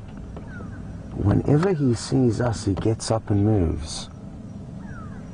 The other vehicles are positioned even closer than we are, but he seems to be relaxed with them. So obviously either Gendre's mane or my mane are intimidating them, and both Gendre and I have got very dark manes, not quite as large as the lions, but obviously color plays an important role. I'm only kidding. Hard to tell what it is. There is actually another vehicle that arrived into the sighting as we moved in. So I don't think it is just necessarily us. Texans just joined the sighting as a third vehicle. And it could just be that these lions don't see too many people. And isn't it wonderful that we are part of an ecosystem where a lot of the animals will have very, very little contact with humans and or vehicles, and there are some massive parts of the Kruger National Park where there's no road access, and that's what causes very brief or limited sightings of them. And with very brief or limited sightings of these animals, it's very difficult to habituate them, and you can expect them not to be very habituated or relaxed with the vehicles. Good news is, though, the individual on our left seems to be quite relaxed, so we're going to send you over to him shortly. And not the best view for now, but at least you can see he is nice and close and he is very relaxed with us. And I just want to give it a few moments before we do reposition. And while we wait, I can answer another question. I'm not sure who it was sent through by, but Lawrence or Florence, thank you for sending it. and you'll know who you are. The question was whether or not the Matimba males would recognize these two males if they were in fact also old Matimba coalition. And most certainly, even though they may have not seen one another for many years, they will certainly be able to recognize and remember one another. And it'll be a huge twist in the tale if it is in fact a reunion of four males who used to be dominant together in this time of desperation, because the current two Matimba males have clearly stood down to the Birmingham males of 5. But 4 of these big boys against 5 of the younger Birminghams will be a very, very interesting battle, and I think one that the Birmingham boys will possibly consider, will reconsider.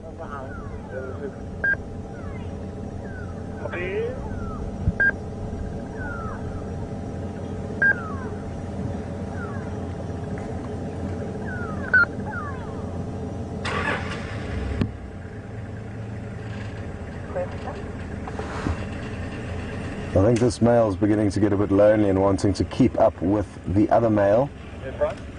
So we could find that he gets up shortly and heads off after his partner.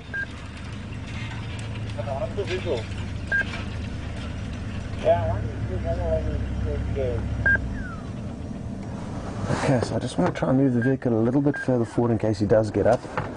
And he seems to be completely relaxed with us now, so I don't think we're going to cause any trouble for him. If he does get up, I think it's simply to catch up with one other coalition member that's moved further up towards the Djuma waterhole.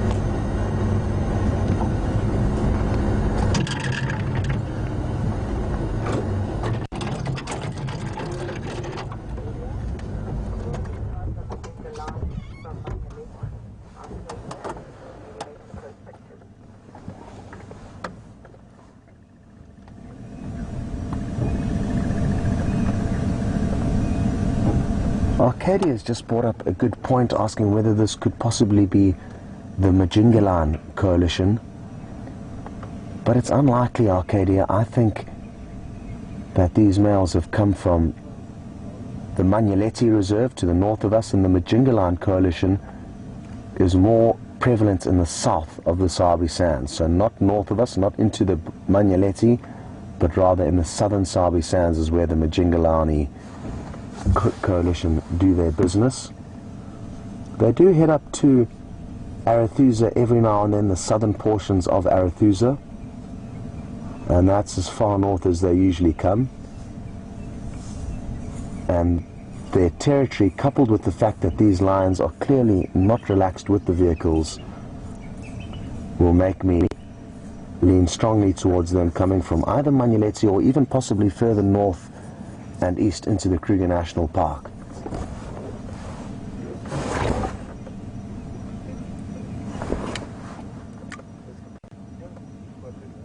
Terry from Santa Ana.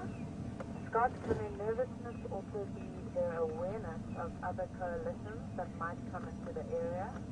Terry, Santa Ana. Ah, very good point, Terry in Santa Ana. And Terry said that could their nervous behavior not be attributed to the fact that they are in unfamiliar territory? And I think, yes, the awareness and nervousness could be attributed to that, but only ever so slightly. And usually what I've found is that when any of the animals out here are nervous or in dispute with other members of their same species, they'll take very little heed to our presence. So we're in a very different genre to that of male lions that they are competing with. And I don't think it's entirely the reason why they are nervous of us. I think it's simply because they've been exposed to very few vehicles in their life. But they will no doubt be on high alert as they are in this unknown area. But the fact that we saw that individual scent marking earlier is a good sign that they are not hugely concerned. Alexandra is just trying to dodge the viewers, the guests on that vehicle at all costs. We try not to show people, as they may not be too happy with being sent on a live feed across the world. So that's... I just saw something running off down there. I don't know if it was the lion or why it was running. Oh, it's a water buck. Okay, Jean said he saw a water buck running off. So maybe that other male tried to chase down the water buck. Or maybe the water buck just bumped into the lion and got a fight and ran off.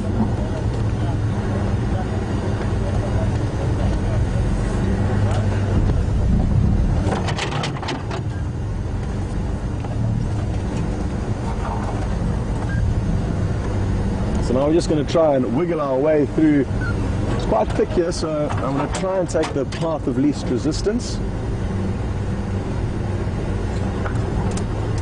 And loop around to get us into a good spot. So just be patient for a couple of seconds and we can all take a few deep breaths as we regroup after all this excitement.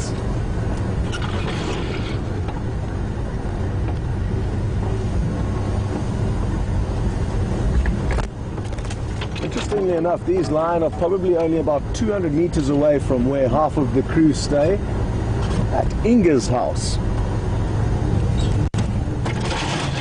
Very, very close to where I was sleeping last night.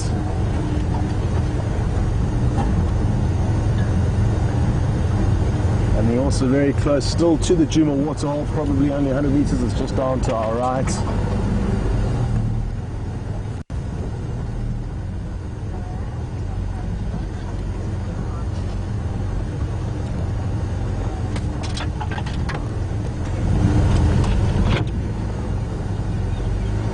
The lions gone.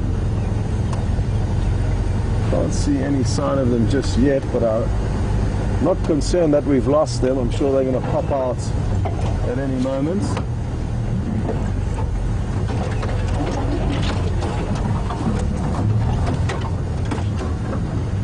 But the way that one flattened itself in the grass earlier means that we just have to take it slowly because they may be closer than we expect them to be.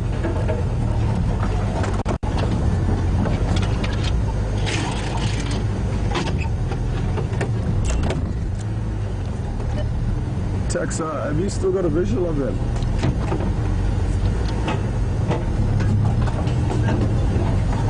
I've got a visual of this.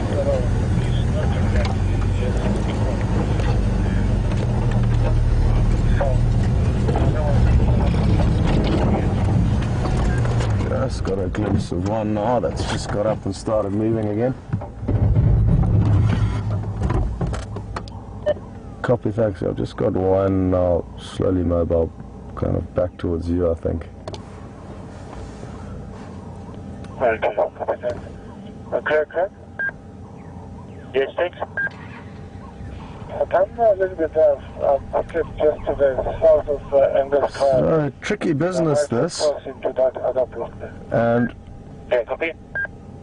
what I'm going to do is just leave Texan to keep a close eye on them here. And we're going to go all the way around.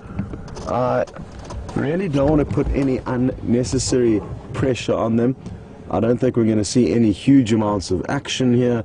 Obviously we do want to show them to you, but we also don't want to keep disturbing them so that they have an unpleasant morning. So I'm going to certainly be factoring that into our occasion and try and be as sensitive as possible so that they can get some probably much needed rest.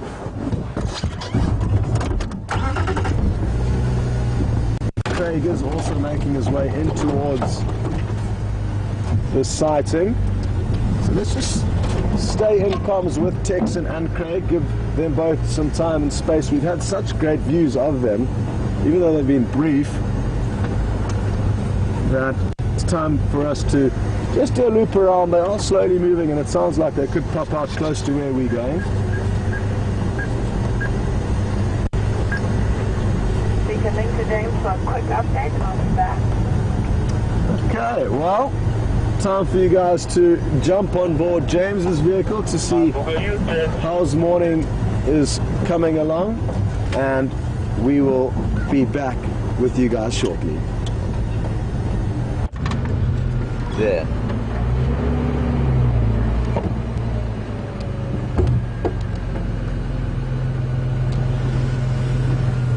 Hello everybody, eerie grey morning, and I've just found what I've been looking for, a track of a lioness here on Mvubu Road heading to the south.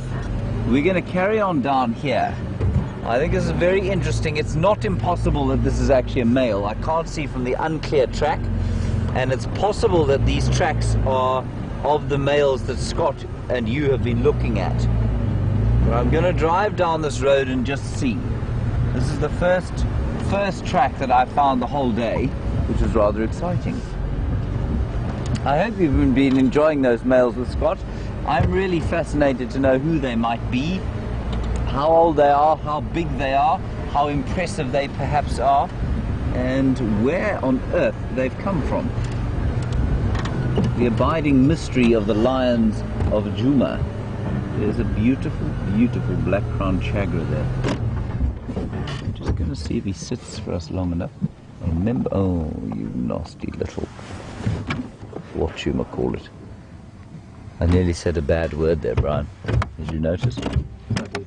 That is a beautiful black-crowned chagra. I'm going to quickly show you a picture, mainly because I want to sit and listen here quickly. A chagra is a shrike of sorts and make it a beautiful call. That one goes...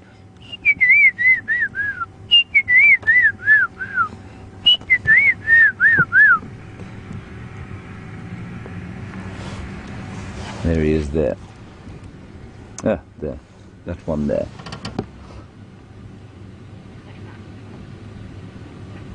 That's Ephraim, you can hear in front of us. We'll just go and quickly chat to him.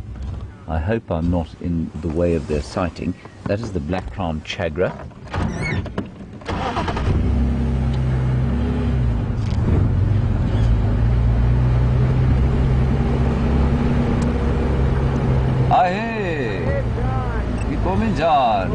Tingkara tikui.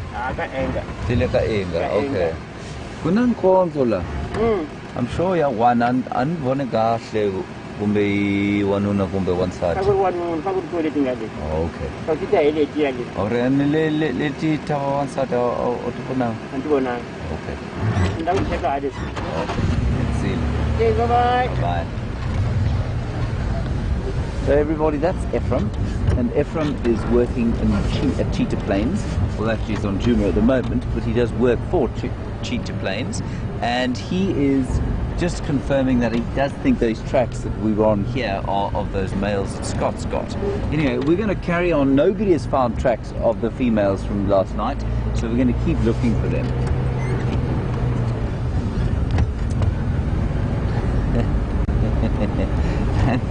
Dr. Debbie, I'm not laughing at your question, I'm laughing at it because I think it's quite astute. You say, does this sort of fairly foul weather affect the animals in any way, affect their behavior? Definitely it does, there's no question. But you've also asked, does it make them depressed? I don't know if it makes them depressed. And certainly after a few days of this, I start to become a little morose about camp. But yeah, I don't think it makes them necessarily depressed, but I don't see why it wouldn't affect them in the same way that it does us. That the sun and the lovely sort of vitamin D that we get from our African sun probably does make them a little more cheerful than it would on a day like today. How it does affect their behavior, of course, though, is that because it's a little bit blowy, a little bit blustery, what the animals will do is try to stay in an area that is warm, A, and B, doesn't compromise their ability to see predators. So it's not a great idea to be in very thick bush or in sort of thicket areas on ridge crests like this, because you then can't hear or smell what's coming to get you because of the wind and the noise that the wind makes. That said, some of the animals will go into the drainage lines, into the thickest bush. Things like rhino, for example. They don't like the wind on their skin. Elephants often do the same sort of thing. They go off into the thick bush where, I mean, they're not so affected by predators, so they don't worry too much about it, and they will go into the thicker bush where it's a bit warmer and down into the drainage lines where the wind, where they're sheltered from the wind. Very nice question. Thank you, Dr. Debbie. I'm not sure how much depression it creates in them. But certainly, we all know how it affects us. Grey weather generally doesn't make us that cheerful. Makes me cheerful for the first day of it, especially after we've had some very hot weather. And I quite like 1 or 2 days of grey, but after that, yeah, it does make me a little bit edgy. You, Brian, do you like the grey? Depends. Depends. Depends on where you are and what you do. Yeah, absolutely. But Dr. Debbie, it's very important that we're not ungrateful for it out here, because of course it can get very, very hot out here indeed for extended periods. So while it's a little bit chilly, it's a good idea to appreciate every moment of it. Especially the lack of flies. Especially the lack of flies, yes. That's a very good point.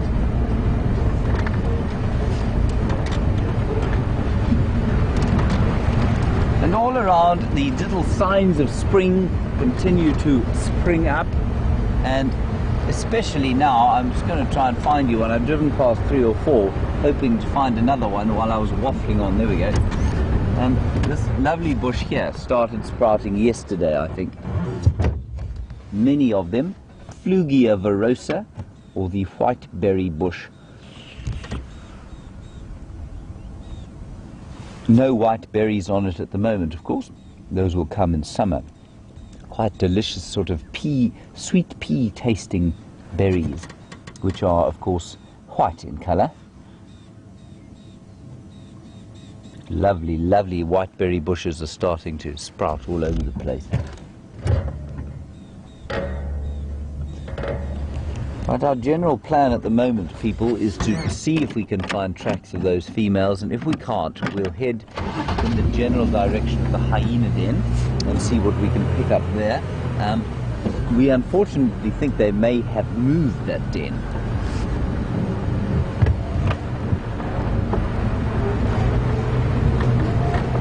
Now, just to keep you updated, Scott is trying to reposition around those lions. As you know, they are nervous, and I think the bush that they've gone into is pretty thick. And Dr. Debbie, you were asking about weather and whether it'll affect them. I'm sure those lions will happily go into thick bush, A, because they're nervous, and B, perhaps to get away from the pressure of being a hounded male lion. Why they're injured, who knows? How they were injured, don't know. But what is interesting, and I'm sure Scott's talked about this, is the fact that they were roaring this morning. And yeah, very interesting to know why they were roaring if they are under threat.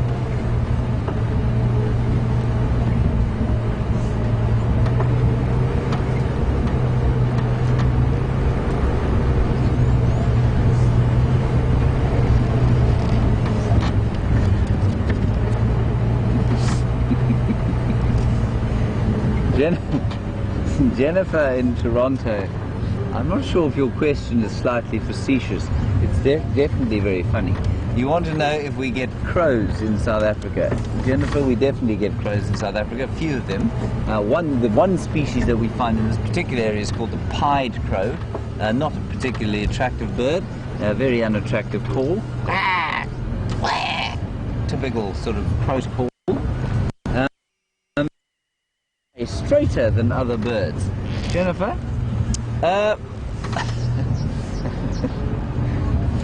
No, I don't think they do, you know. I don't think they fly any straighter than a vulture, for example. Possibly. There is a beautiful smell around here. Brian, is it breakfast being cooked in the camp, or is it it's a flowery smell? Flower. It's absolutely delightful. You know, I think it's a gardenia. I've seen a gardenia around here. 1 second, everyone. I'm just going to reverse quickly. Oh, it's nice. That is magnificent. Let me just go back here and see if I can't find a white gardenia flower. The thing is that they only flower for about 4 days of the year, and then the flowers die, and that magnificent smell is lost to us for the rest of the year. Sorry, Brian. see if I can find it.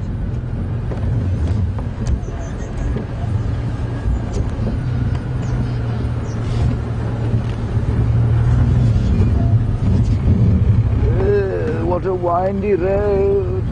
We're driving backwards on. Brian, can you see any gardenias? Identifiable by the huge white flowers. I've seen one around here somewhere.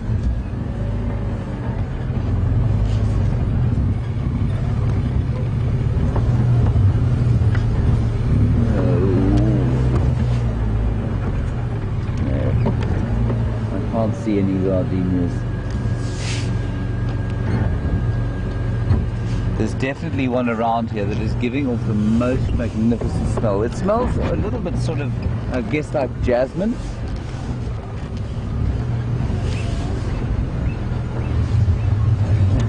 It's strong though, hey? Oh, wonderful. I'll actually be in the camp. We're quite close to Gallagher camp. It's possible that it's actually in the camp. Excuse me. Got another frog in my throat. What with it being summer and all that.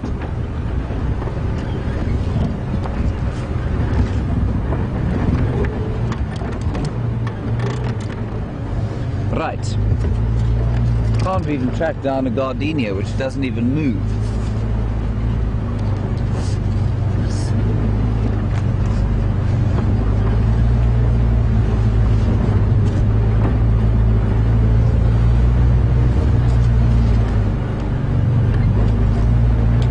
So we're now up towards the Gallagher waterhole. I'm not sure if anyone's checked here today.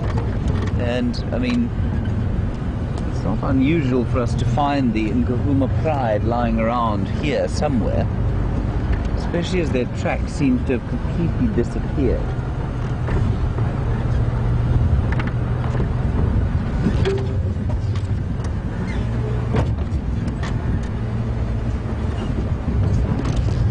So Tula, just while we're talking about the Nkahuma lionesses, you are obviously part of the gang that was watching the Djuma Dam cam. You saw you were on Game Drive obviously, and you saw them trying to get hold of a buffalo. Tula, I don't think they were successful, but we haven't found their tracks this morning. We don't know where they've gone, and that is a little bit odd. The buffalo have gone north into Buffelshoek. They turned around, they came back south, but they didn't come back onto Djuma. So I'm not sure where they are.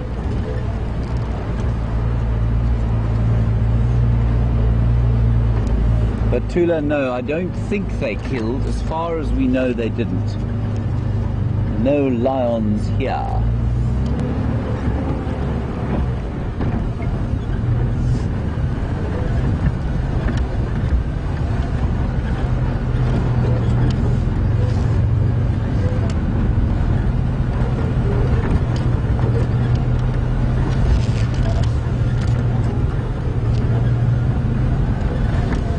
So last sighting, just to keep you updated on the lions, and a question from Clay about where our Matimbas, or the old Djuma Matimbas, are.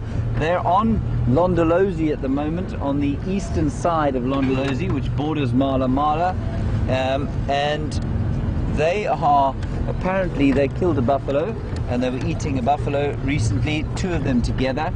They're known as the Clarendon males at Mala Mala, and I'm not sure what they call them at Londo's, but that's where they are now, being hounded from the north by the Birmingham boys. Now, who these other two are, they might be the Matimba's brothers, of course, from the original Matimba coalition of 4, and maybe they'll join up again. Now, that would be very exciting. If those two down south heard their erstwhile colleagues shouting up here, they might come back north, and then I think the Birmingham boys would be in for a bit of a ride. Still no further lion tracks in this particular area. Oh, they're frustrating.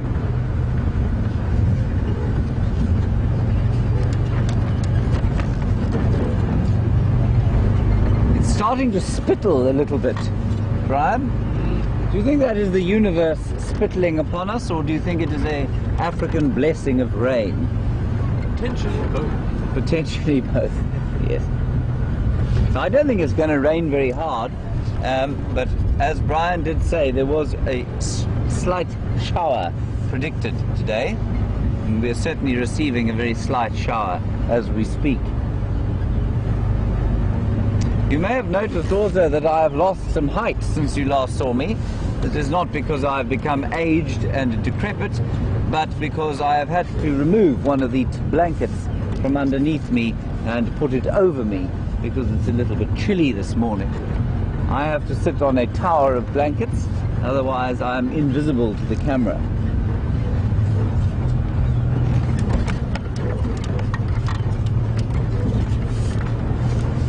Great and abiding mystery as to where these lions have gone. We're going to go and pop into the hyena den and just have a quick look there. Of course, the other thing is that if lions are moving quickly on a day like this, they're not easy to track because the sun doesn't shine, obviously, at all, and so you don't get the angle, the correct angle shining on the road, and so it becomes quite difficult to see tracks. So it's not impossible to miss them.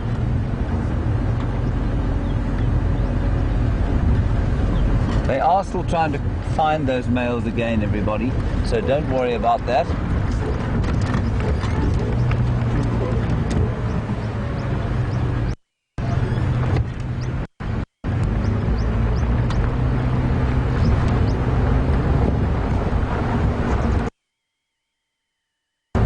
Sunbirds. Alrighty, we're going to nip across the spot. He's got the lions again, and I will hopefully see you with some others. Otherwise, another wonder of the African wilderness. See you just now.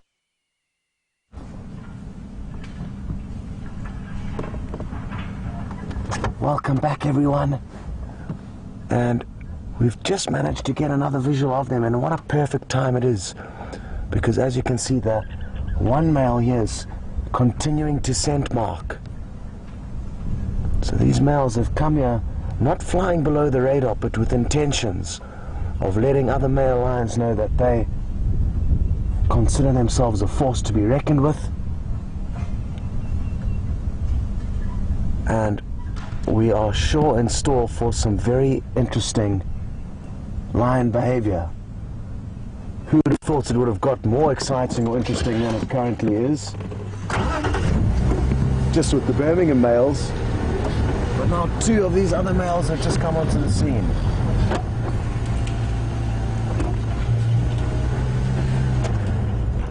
It's not the best view, but there is a small gap where I can see both of the lions, one of which is lying down, the other one is just off to his right. Oh, but there they go.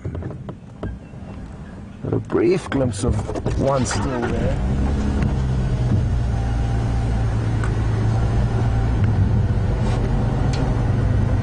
But this may be the end of our sighting with them for now. It's going to be very tricky to follow them further down into the Mawati riverbed. But there is one spot where we can go and check. So we'll go around there.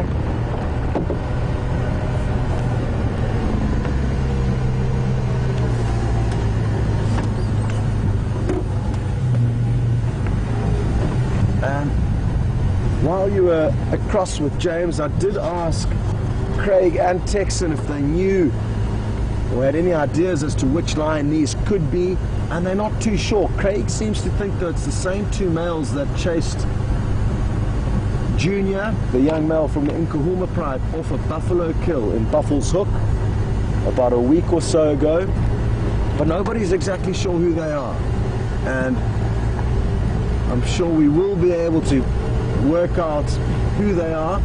But for now, I just think it's so exciting that we don't know. There's a bit of drizzle beginning to fall down on us, so Jean-Andre is going to have to try his best to cover up the camera, and there may be some moisture build-up on the screen that he'll have to wipe every now and then. But it's certainly not heavy enough to make us close down the safari, so don't worry about that. I'm hoping we are going to get another glimpse of these males but I feel that this area is just a bit too thick and their behavior is not exactly welcoming, so we don't want to cause them any unnecessary stress or discomfort. But I do just want to have one last try at getting you another visual of them. Just going to get on the radio quickly and just give Craig another update. Craig, they headed down into the Milwati directly between where you and I were, where you came out there. I've just taken this little 2-track that leads down into the Milwati, but I fear it's a little bit further south of where they're going to be.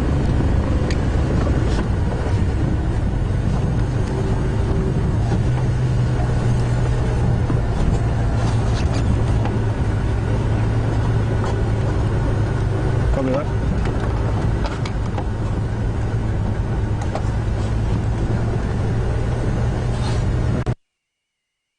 Everyone needs to hold on quite tight here. We're going down a steep drop. No negative. I lost visual of them heading down into the water. It's too thick to follow them and they are a bit nervous, so I don't want to put too much pressure on them.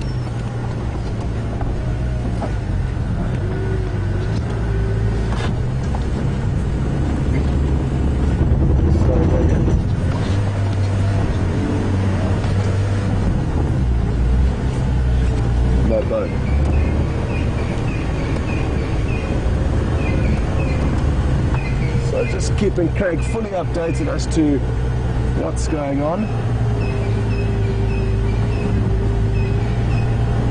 I'm not too sure how much further we can actually meander up this riverbed.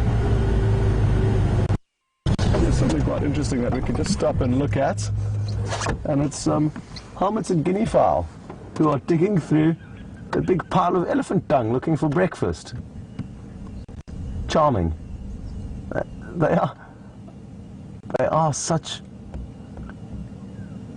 pretty birds with those bright blue heads and little spotted feathers.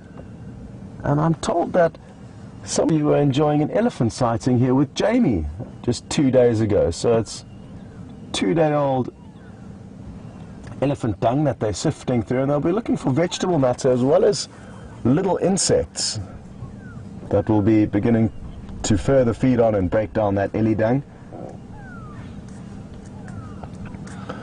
They all look quite alert all of a sudden, so I'm not too sure if there's a bird of prey nearby or what's got them nervous.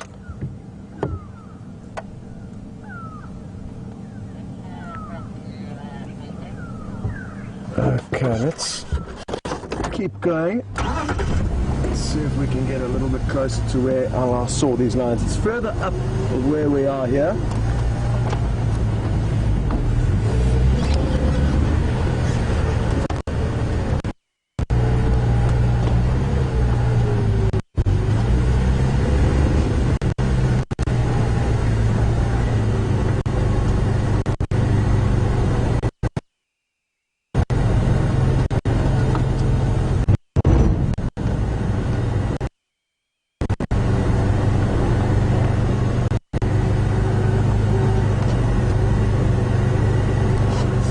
We've mentioned that this could be 2 members of the Northern Matimba Coalition, and Jan and Skoog are interested to know how would they have got the message that they need to come and help if it is in fact them. And purely through vocalizations and audio. Even our ears can hear lions calling from about 9 kilometers away, which is roughly 6 miles, and that's our terrible hearing. So you can imagine how far they can probably hear one another from. A lot further than that. Come on, there we go. Well done, car. These vehicles are incredible where they can take us. So I think it's purely through vocalizations, audio of what's been going on, all the sounds that they would have heard. Having arrived here now, though, they may have smelt a lot of scent marks of the Birmingham males, possibly of their coalition, and from those scent marks they can read into a lot of the news and behavior of what exactly has been going on with the lions. Good news. We've got extremely lucky, and managed to relocate them.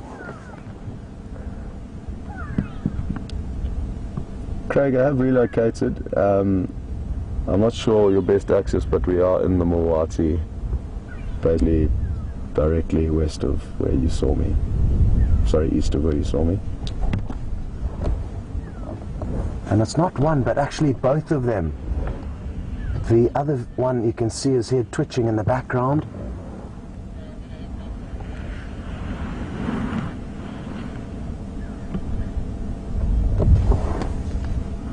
Yeah, you're either going to have to, yeah, I think it's going to be too thick for you to get in from there. There's a 2-track that runs into the Mawati, which is how I got here, but I had to cross the drainage a few times, and I don't think your limousine will be able to handle that.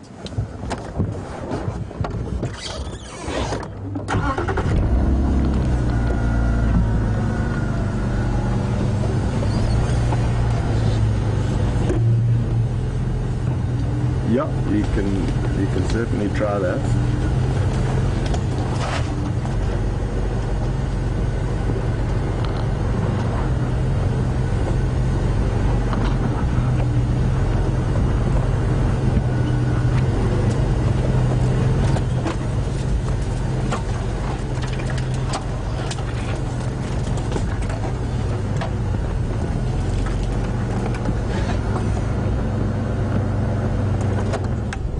I don't think the view is going to get much better than where we are now. I don't want to be moving around too much though. Both appear to have relaxed. Look at how beautiful he is. Sure.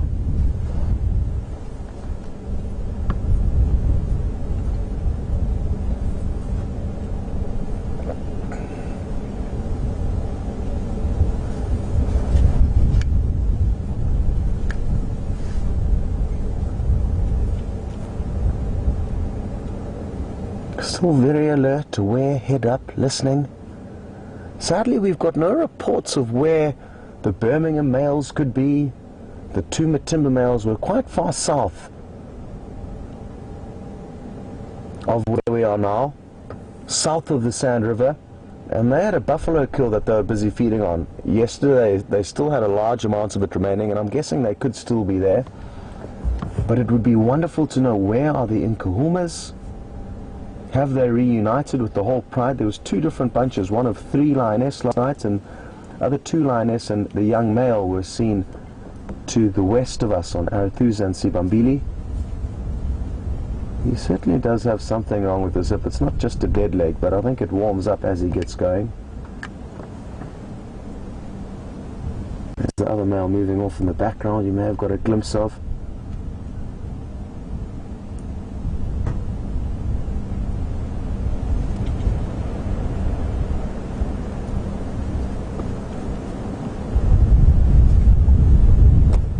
And we've just got a great update through from Blair saying that the Salati males, one of them has got a lower left canine that is broken and or missing. Well, sadly, I haven't seen the canines of the more nervous individuals, but certainly the more relaxed one did let off a little yawn and saw that all of the canines were in working order. So we just need to see the other one, and then if they both do have good teeth, well, then we know it's not the Salati males.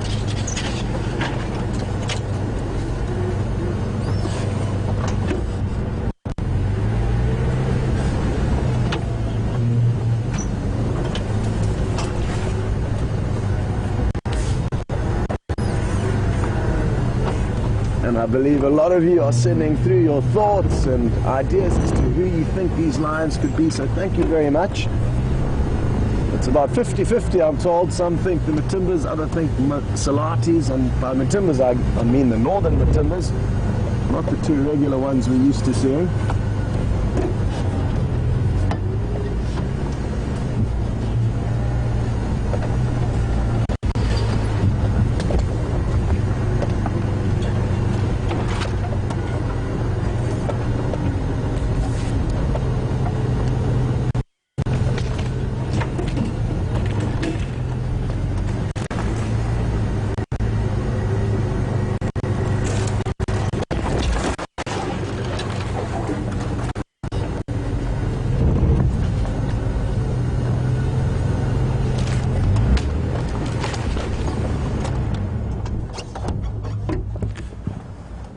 we've got lucky and got into another position where we've got a little bit of a view of the male, one of them at least.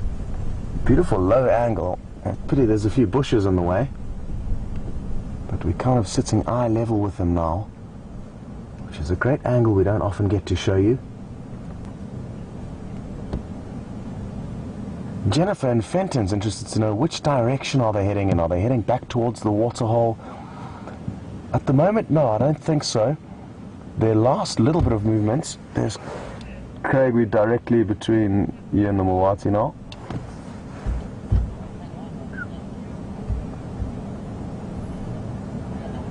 Sorry, I was just letting Craig know that he's nearby. And basically their last direction of movement, Jen, was south from where they were lying down, so actually away from the Djuma waterhole.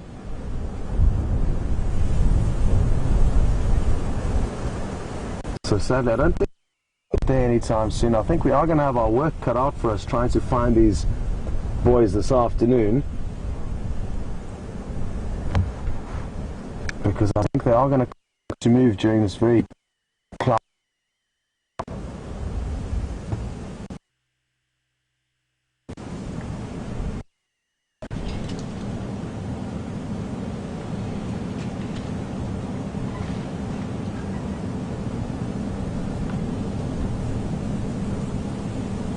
Oh, wonderful. There's another one pacing past. I'd love to know exactly what it is that's causing them to move around as they are. But like some of you said earlier, they are going to be nervous of themselves and inquisitive as to all the new smells and sights and scenes that they are being exposed to. There goes Craig in the background trying to get his way in here, but in his long vehicle he's not having much luck, sadly.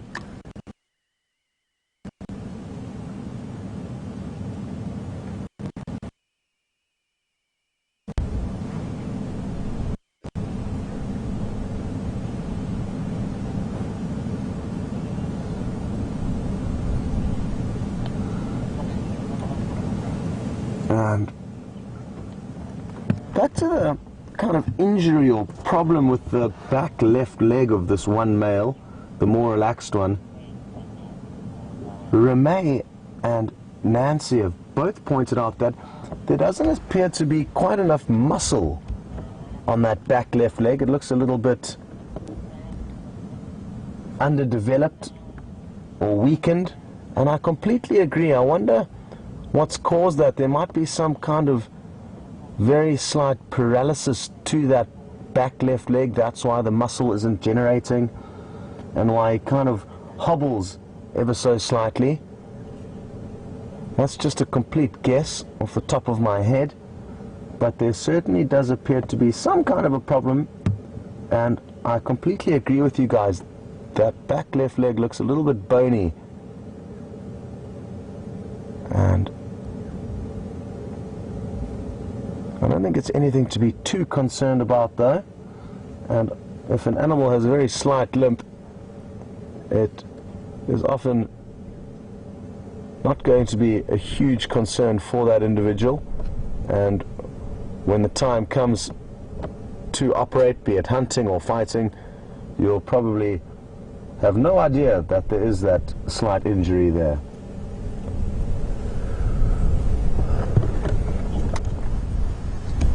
Can you see where that other one went, Chandra? No. So we don't have the best view here. We can't go forward much. So I'm wondering if we should go back or try and go forward a little bit more. Let's try and go forward a little bit more.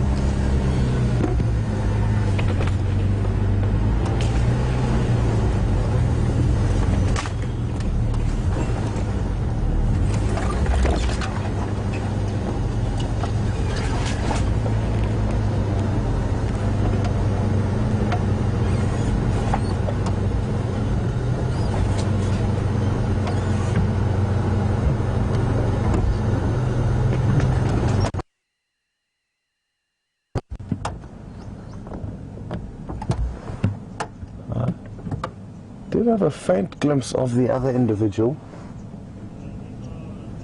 and I think we might go back to that shortly, but let's just enjoy a few views here, and then we'll try and get a view of the other one, which is just lying off a little bit further back in the bush.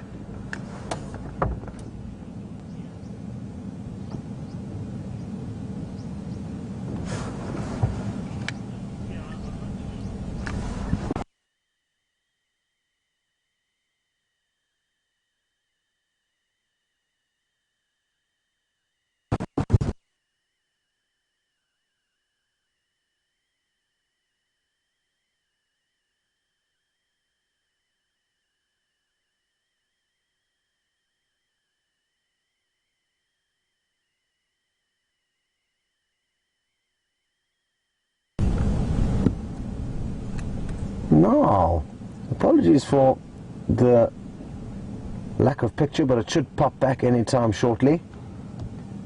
And Cindy's just asked another good question that we haven't touched on yet, and that is whether or not I think these male lions could be responsible for killing some of the lioness that have been attacked over the last few weeks and months. And most certainly a new coalition coming in, be it the Birminghams or these two males, any new coalition will very often kill lioness as they come in marauding through any area. But I think most of the animals that have been killed have, well, lioness rather, James, just to let you know that have actually been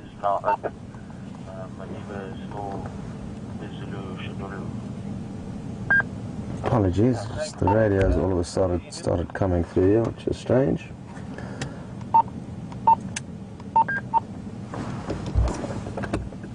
There we go, that's the problem.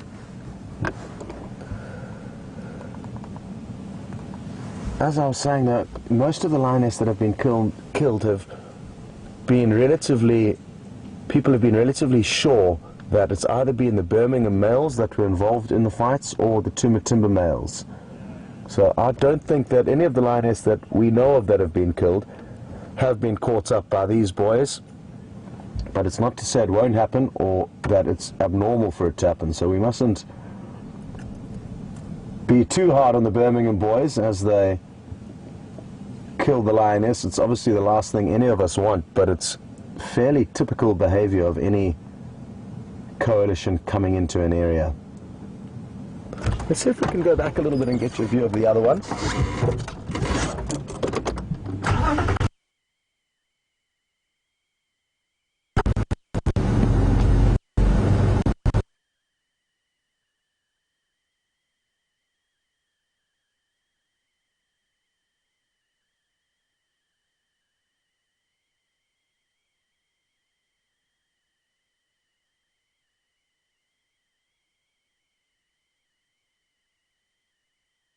Oh, it's better, eh, genre?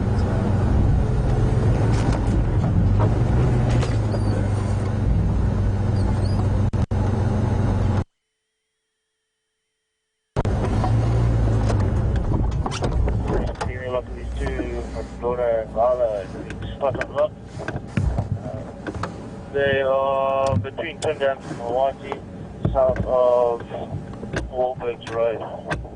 Space for 2. Welcome back, everyone. And the radios are continuing to make my life a little bit more chaotic than it needs to be. So apologies as I try and sort this problem out. Okay, I think the solution is just going to be to turn off the game drive channel.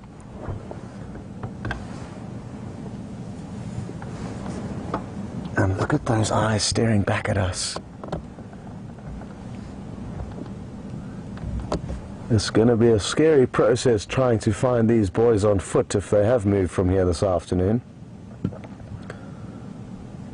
That's for certain, as there is a strong chance that, especially in this thick bush, they may let off a rumbling growl as you approach too close to them on foot. But interestingly enough, a lot of the time, even the most nervous of lions, being nervous of vehicles and humans, will run when they see us on foot. But in thick bush and windy weather like this, you can startle animals, and it's when you startle them that they sometimes feel the need that attacking is their best solution. But most of the time they will flee.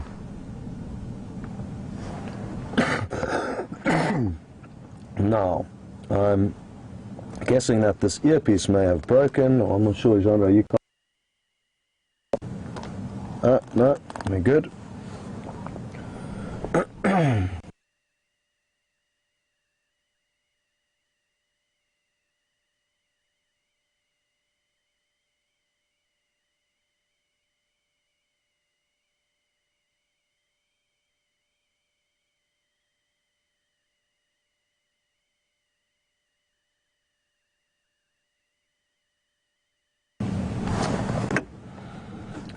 So apologies for the black screen, everyone, but welcome back.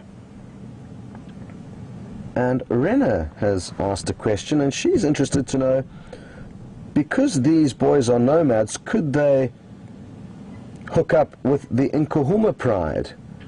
And I certainly think that they could well spend time with the Nkuhuma pride going forward, but they are by no means nomads. Just because we have not seen them before does not make them nomadic. They may just be planning on extending current territory into this area from the north, which is, I'm guessing, where they've come from. And on top of that, they're not going to only spend time with any one pride of lioness. That is uncommon, and what's more common is for lions to have multiple prides within their very large territory. And male lions, just like male leopards, will acquire very large pieces of land relative to the females of their species. And two males like this could quite easily cater for and service 3 or 4 or 5 different prides of lioness. And they won't stay with any given one, because they need to maintain their territory and mark their territory, make sure no other lions are sneaking in, and that's a full-time job, moving around, making sure there's no intruders. And as they move around monitoring their territory, they will also be making sure that all of the lioness are okay, and more importantly, if any of those lioness are actually in season, so that they can mate with them. So most of the time males will actually be alone or with other males of their coalition, and not necessarily with the females, unless there's good opportunities for mating and or an easy meal. The males will typically be off continuing to monitor their territory. But I certainly do think that these males could create a presence here and become locals. And if they do, then the Nkuhuma pride will naturally slot into their territory.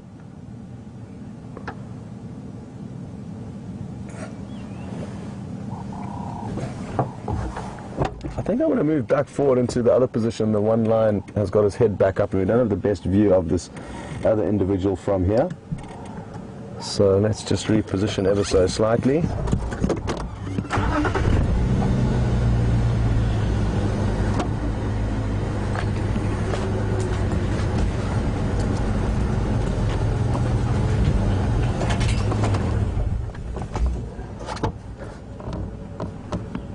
One last view of this male peering down at us, and aren't we so fortunate to have been able to spend time with him this morning. The good news is that James is desperately wanting you guys to all jump onto his vehicle, and he's found you something else that may be very exciting. So enjoy, and we'll be here when you get back.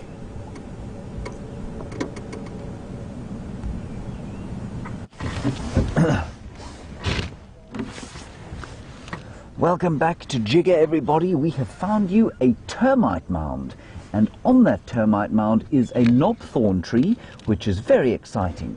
Wonderfully exciting sighting of a knobthorn tree. And we're just going to tilt down towards the roots of the knobthorn tree. And there, in fact,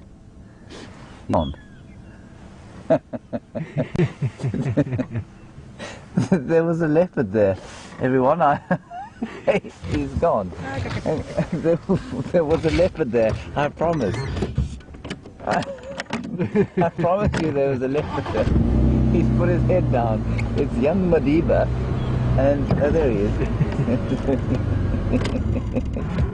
You can see his right eye peeping up at the top of the termite mound. I thought I'd gone insane there for a second. Anyway, he is doing exactly as he normally does, as his mother normally does.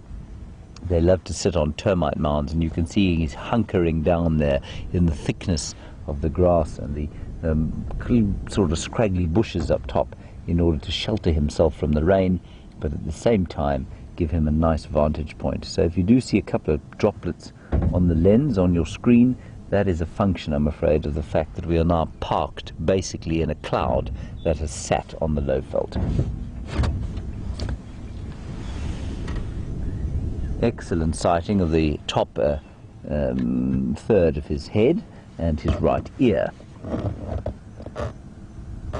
And I'm afraid I don't know that we can get a better view, say, short of driving up the termite mound, which I don't think is a particularly intelligent way of doing things, but at least we do have a view of him. Magnificent little fellow that he is. And he'll be constantly up and looking around the place. He was not far from here last night, watching the lions and trying to attack the buffalo. And of course that would have been interesting and slightly scary experience for him, I'm sure. He would have been a bit nervous and very aware of where those lions were. I do find it quite interesting, though. I don't know where Shadow is. I don't know where she left him. But the last time we saw her with him was a long way from here, you know.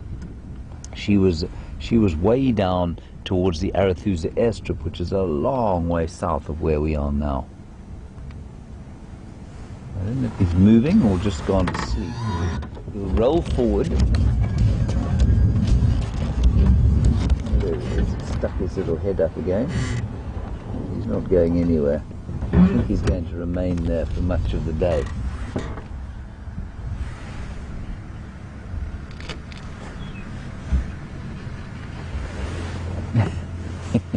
Now, you can imagine how many people he's watched drive past him today. The main road into one of the main access roads into the reserve is just behind where he's sitting now.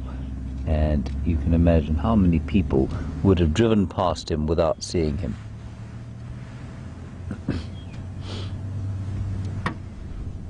I've learned to actually find his outline specifically from him, because he looks like a leopard, of course, but he sits on termite mounds a lot, and so I look at termite mounds whenever he's around an area, and you just look for the shape of those ears sticking up over the vegetation. That's how I spotted him earlier today.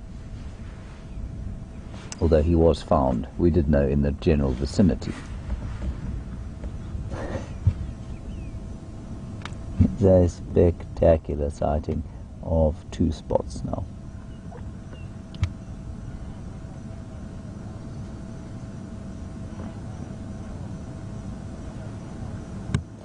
So the termite mound, as you saw, is pretty high. It's probably about, well, at its tallest point off the ground, probably at about 3.5 meters, maybe 4 even.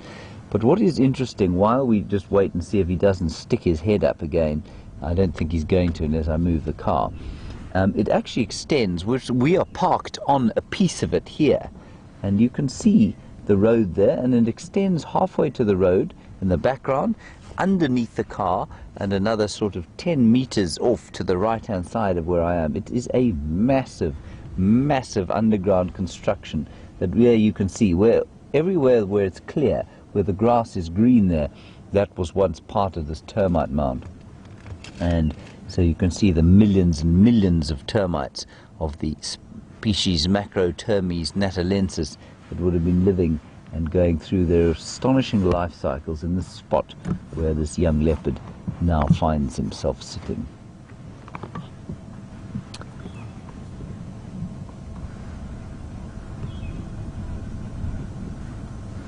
We might try one more attempt at a relocation. Brian, should we go back again slightly, or what do you think? This is about as good as it's going to get. I think this is as good as we're going to get. Maybe I could just go round the side and click, you know, toss a stone at him, see if he doesn't lift his head. You could try and tweak his tail. I could. I can't even see him in there. Anyway, I don't know where his mother is, like I say. She has been, well, he's just been moving further and further away from her, which of course is very early for him to be doing that as a young male leopard. But, like I have said a few times before, I have yet to see this leopard thin. I've yet to see him without a meal in his belly. So I think regardless of whether she's helping him or not, he is managing to feed himself, and that's wonderful.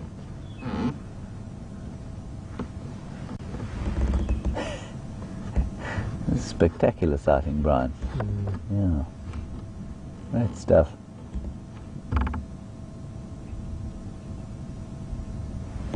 I'm going to try and just do a little loop around the side, just for the sake of trying it. And of course, because when I start the engine, it'll probably lift his head.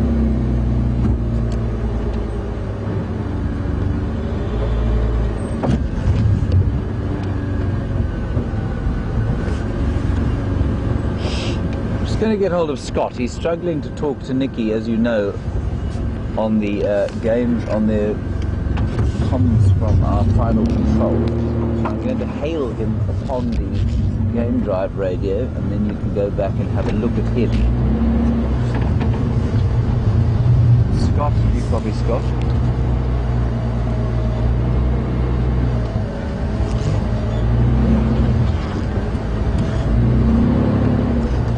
Big hole here out of which a warthog might shoot. Scott, do you copy Scott?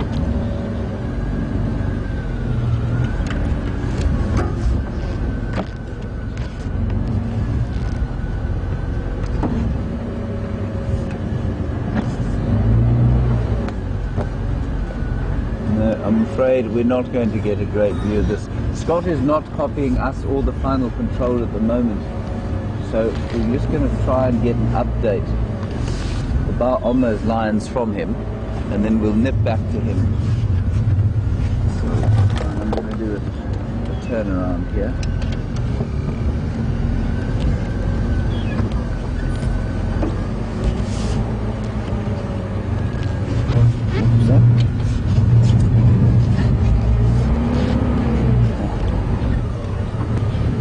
Apparently Scott also doesn't have a picture at the moment, so you're going to stay with me in this spectacular leopard sighting that we have here of one ear. Brian, we can't even see an ear anymore. I'm tempted to use the hooter. Maybe we should just continue and come back later, see if we can see him. Now, everybody, I think we're going to move on from this magnificent leopard sighting. We'll just drive around. We don't have long left of drive, so we'll just drive around for a little while and see what we can see, and I will continue to try and get hold of Scott. I think he is still trying to find those lions or stay around them. I'm not sure exactly, but let's just keep driving for the next little while.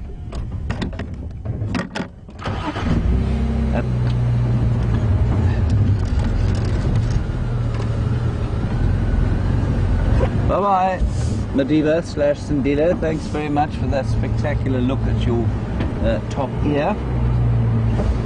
We got him. Now, Sharon, you're not asking about a leopard, and that's because we could hardly see him, but that spectacular mound, you say how many years for it to get that big? Sharon, I don't know exactly, but I'd say at least 100. at least 100 years of continuous occupation. So the queen would probably have been replaced many times. The queen can live about 15 years, so she would have been replaced many times for that mound to have got that big. I mean, it really is astonishing. When you come, I don't think you get quite this full picture of it on the screen, but we get, you know, you see the mound coming out of the ground. But when you actually look down and see the extent to which it goes, and I mean, I'm sure over the course of the years it's probably eroded down as well. So, I mean, a huge amount more sand and soil has been piled up onto it than you can actually see now over the many, many, many years. But I think at least 100 years, Sharon. You can see now the light has dropped. That I don't think has anything to do with the solar eclipse, partial or otherwise, that's been going on. I think it's purely to do with the fact that we are now basically parked in a cloud. Goodbye, Madiba.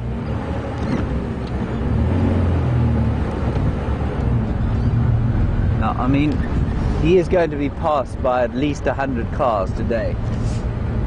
None of them are going to have any idea that he was there.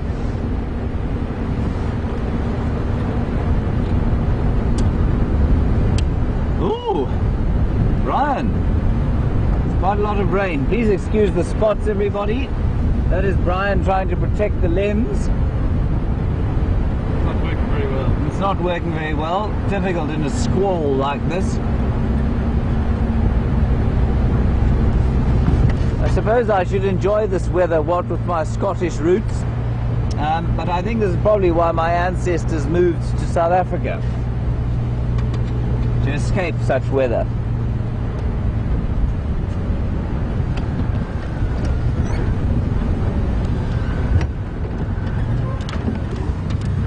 All right, we've got good news.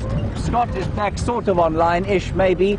We're going to leave you and thank you very much for all of your comments and questions today on an interesting drive, mysterious lions and wonderful elephants, and at the end, lovely Sindila. Thank you, Brian, very much. Thank you, The Thumb, and a big thank you to Nikki and Tara in the final control, and of course to Scott, to whom we are going to link again with Jandre. See you later, everybody, on the afternoon safari, hopefully with better weather, and stay safe wherever you are. See you later. Bye-bye.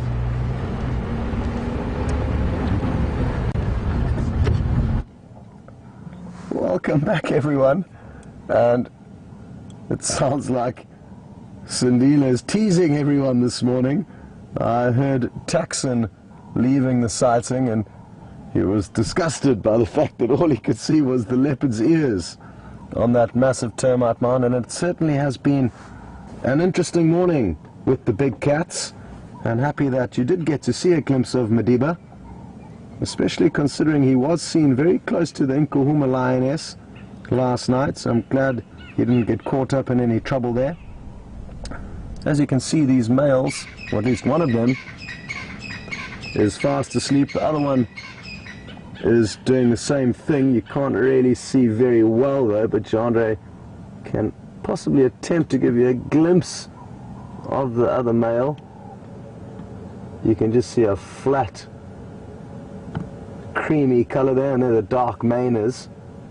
So they're both fast asleep, and hopefully they're not going to be too far away from here this afternoon. And that excuse me, is really exciting prospects, isn't it? I can't wait to see what they get up to this evening, whether they vocalize again. We did hear them call at least once this morning when we were waking up at around 5:15, so there's a chance we may get to hear them calling tonight. And won't it be just so interesting to see which direction they're heading? Who knows, possibly they'll bump into some buffalo and we'll be able to see what their hunting skills are like. They do look quite hungry, so I think a meal is going to be on the cards for later on. Let's hope the weather holds. There's a bit of light drizzle coming down now, but we will certainly be doing our best to get out no matter what the circumstances are this evening, because with the prospects of these two males around and nobody knowing where the Birminghams are, where the Nkuhumas are, is certainly something that we want to be sure we get to see if any action does unfold between all these lions. A very big thank you for everyone who contributed to this morning's drive, the updates, the questions, the comments, and apologies if we didn't get around to yours. Well done to Nikki and Tara in the final control room, and thanks Chandra on camera. To Trent and Fiji, we managed to survive without having to use the machete, thankfully, but maybe we'll need to pull it out this evening. I'm only kidding. Anyway, have a good one, and we will see you all on the Sunset Safari.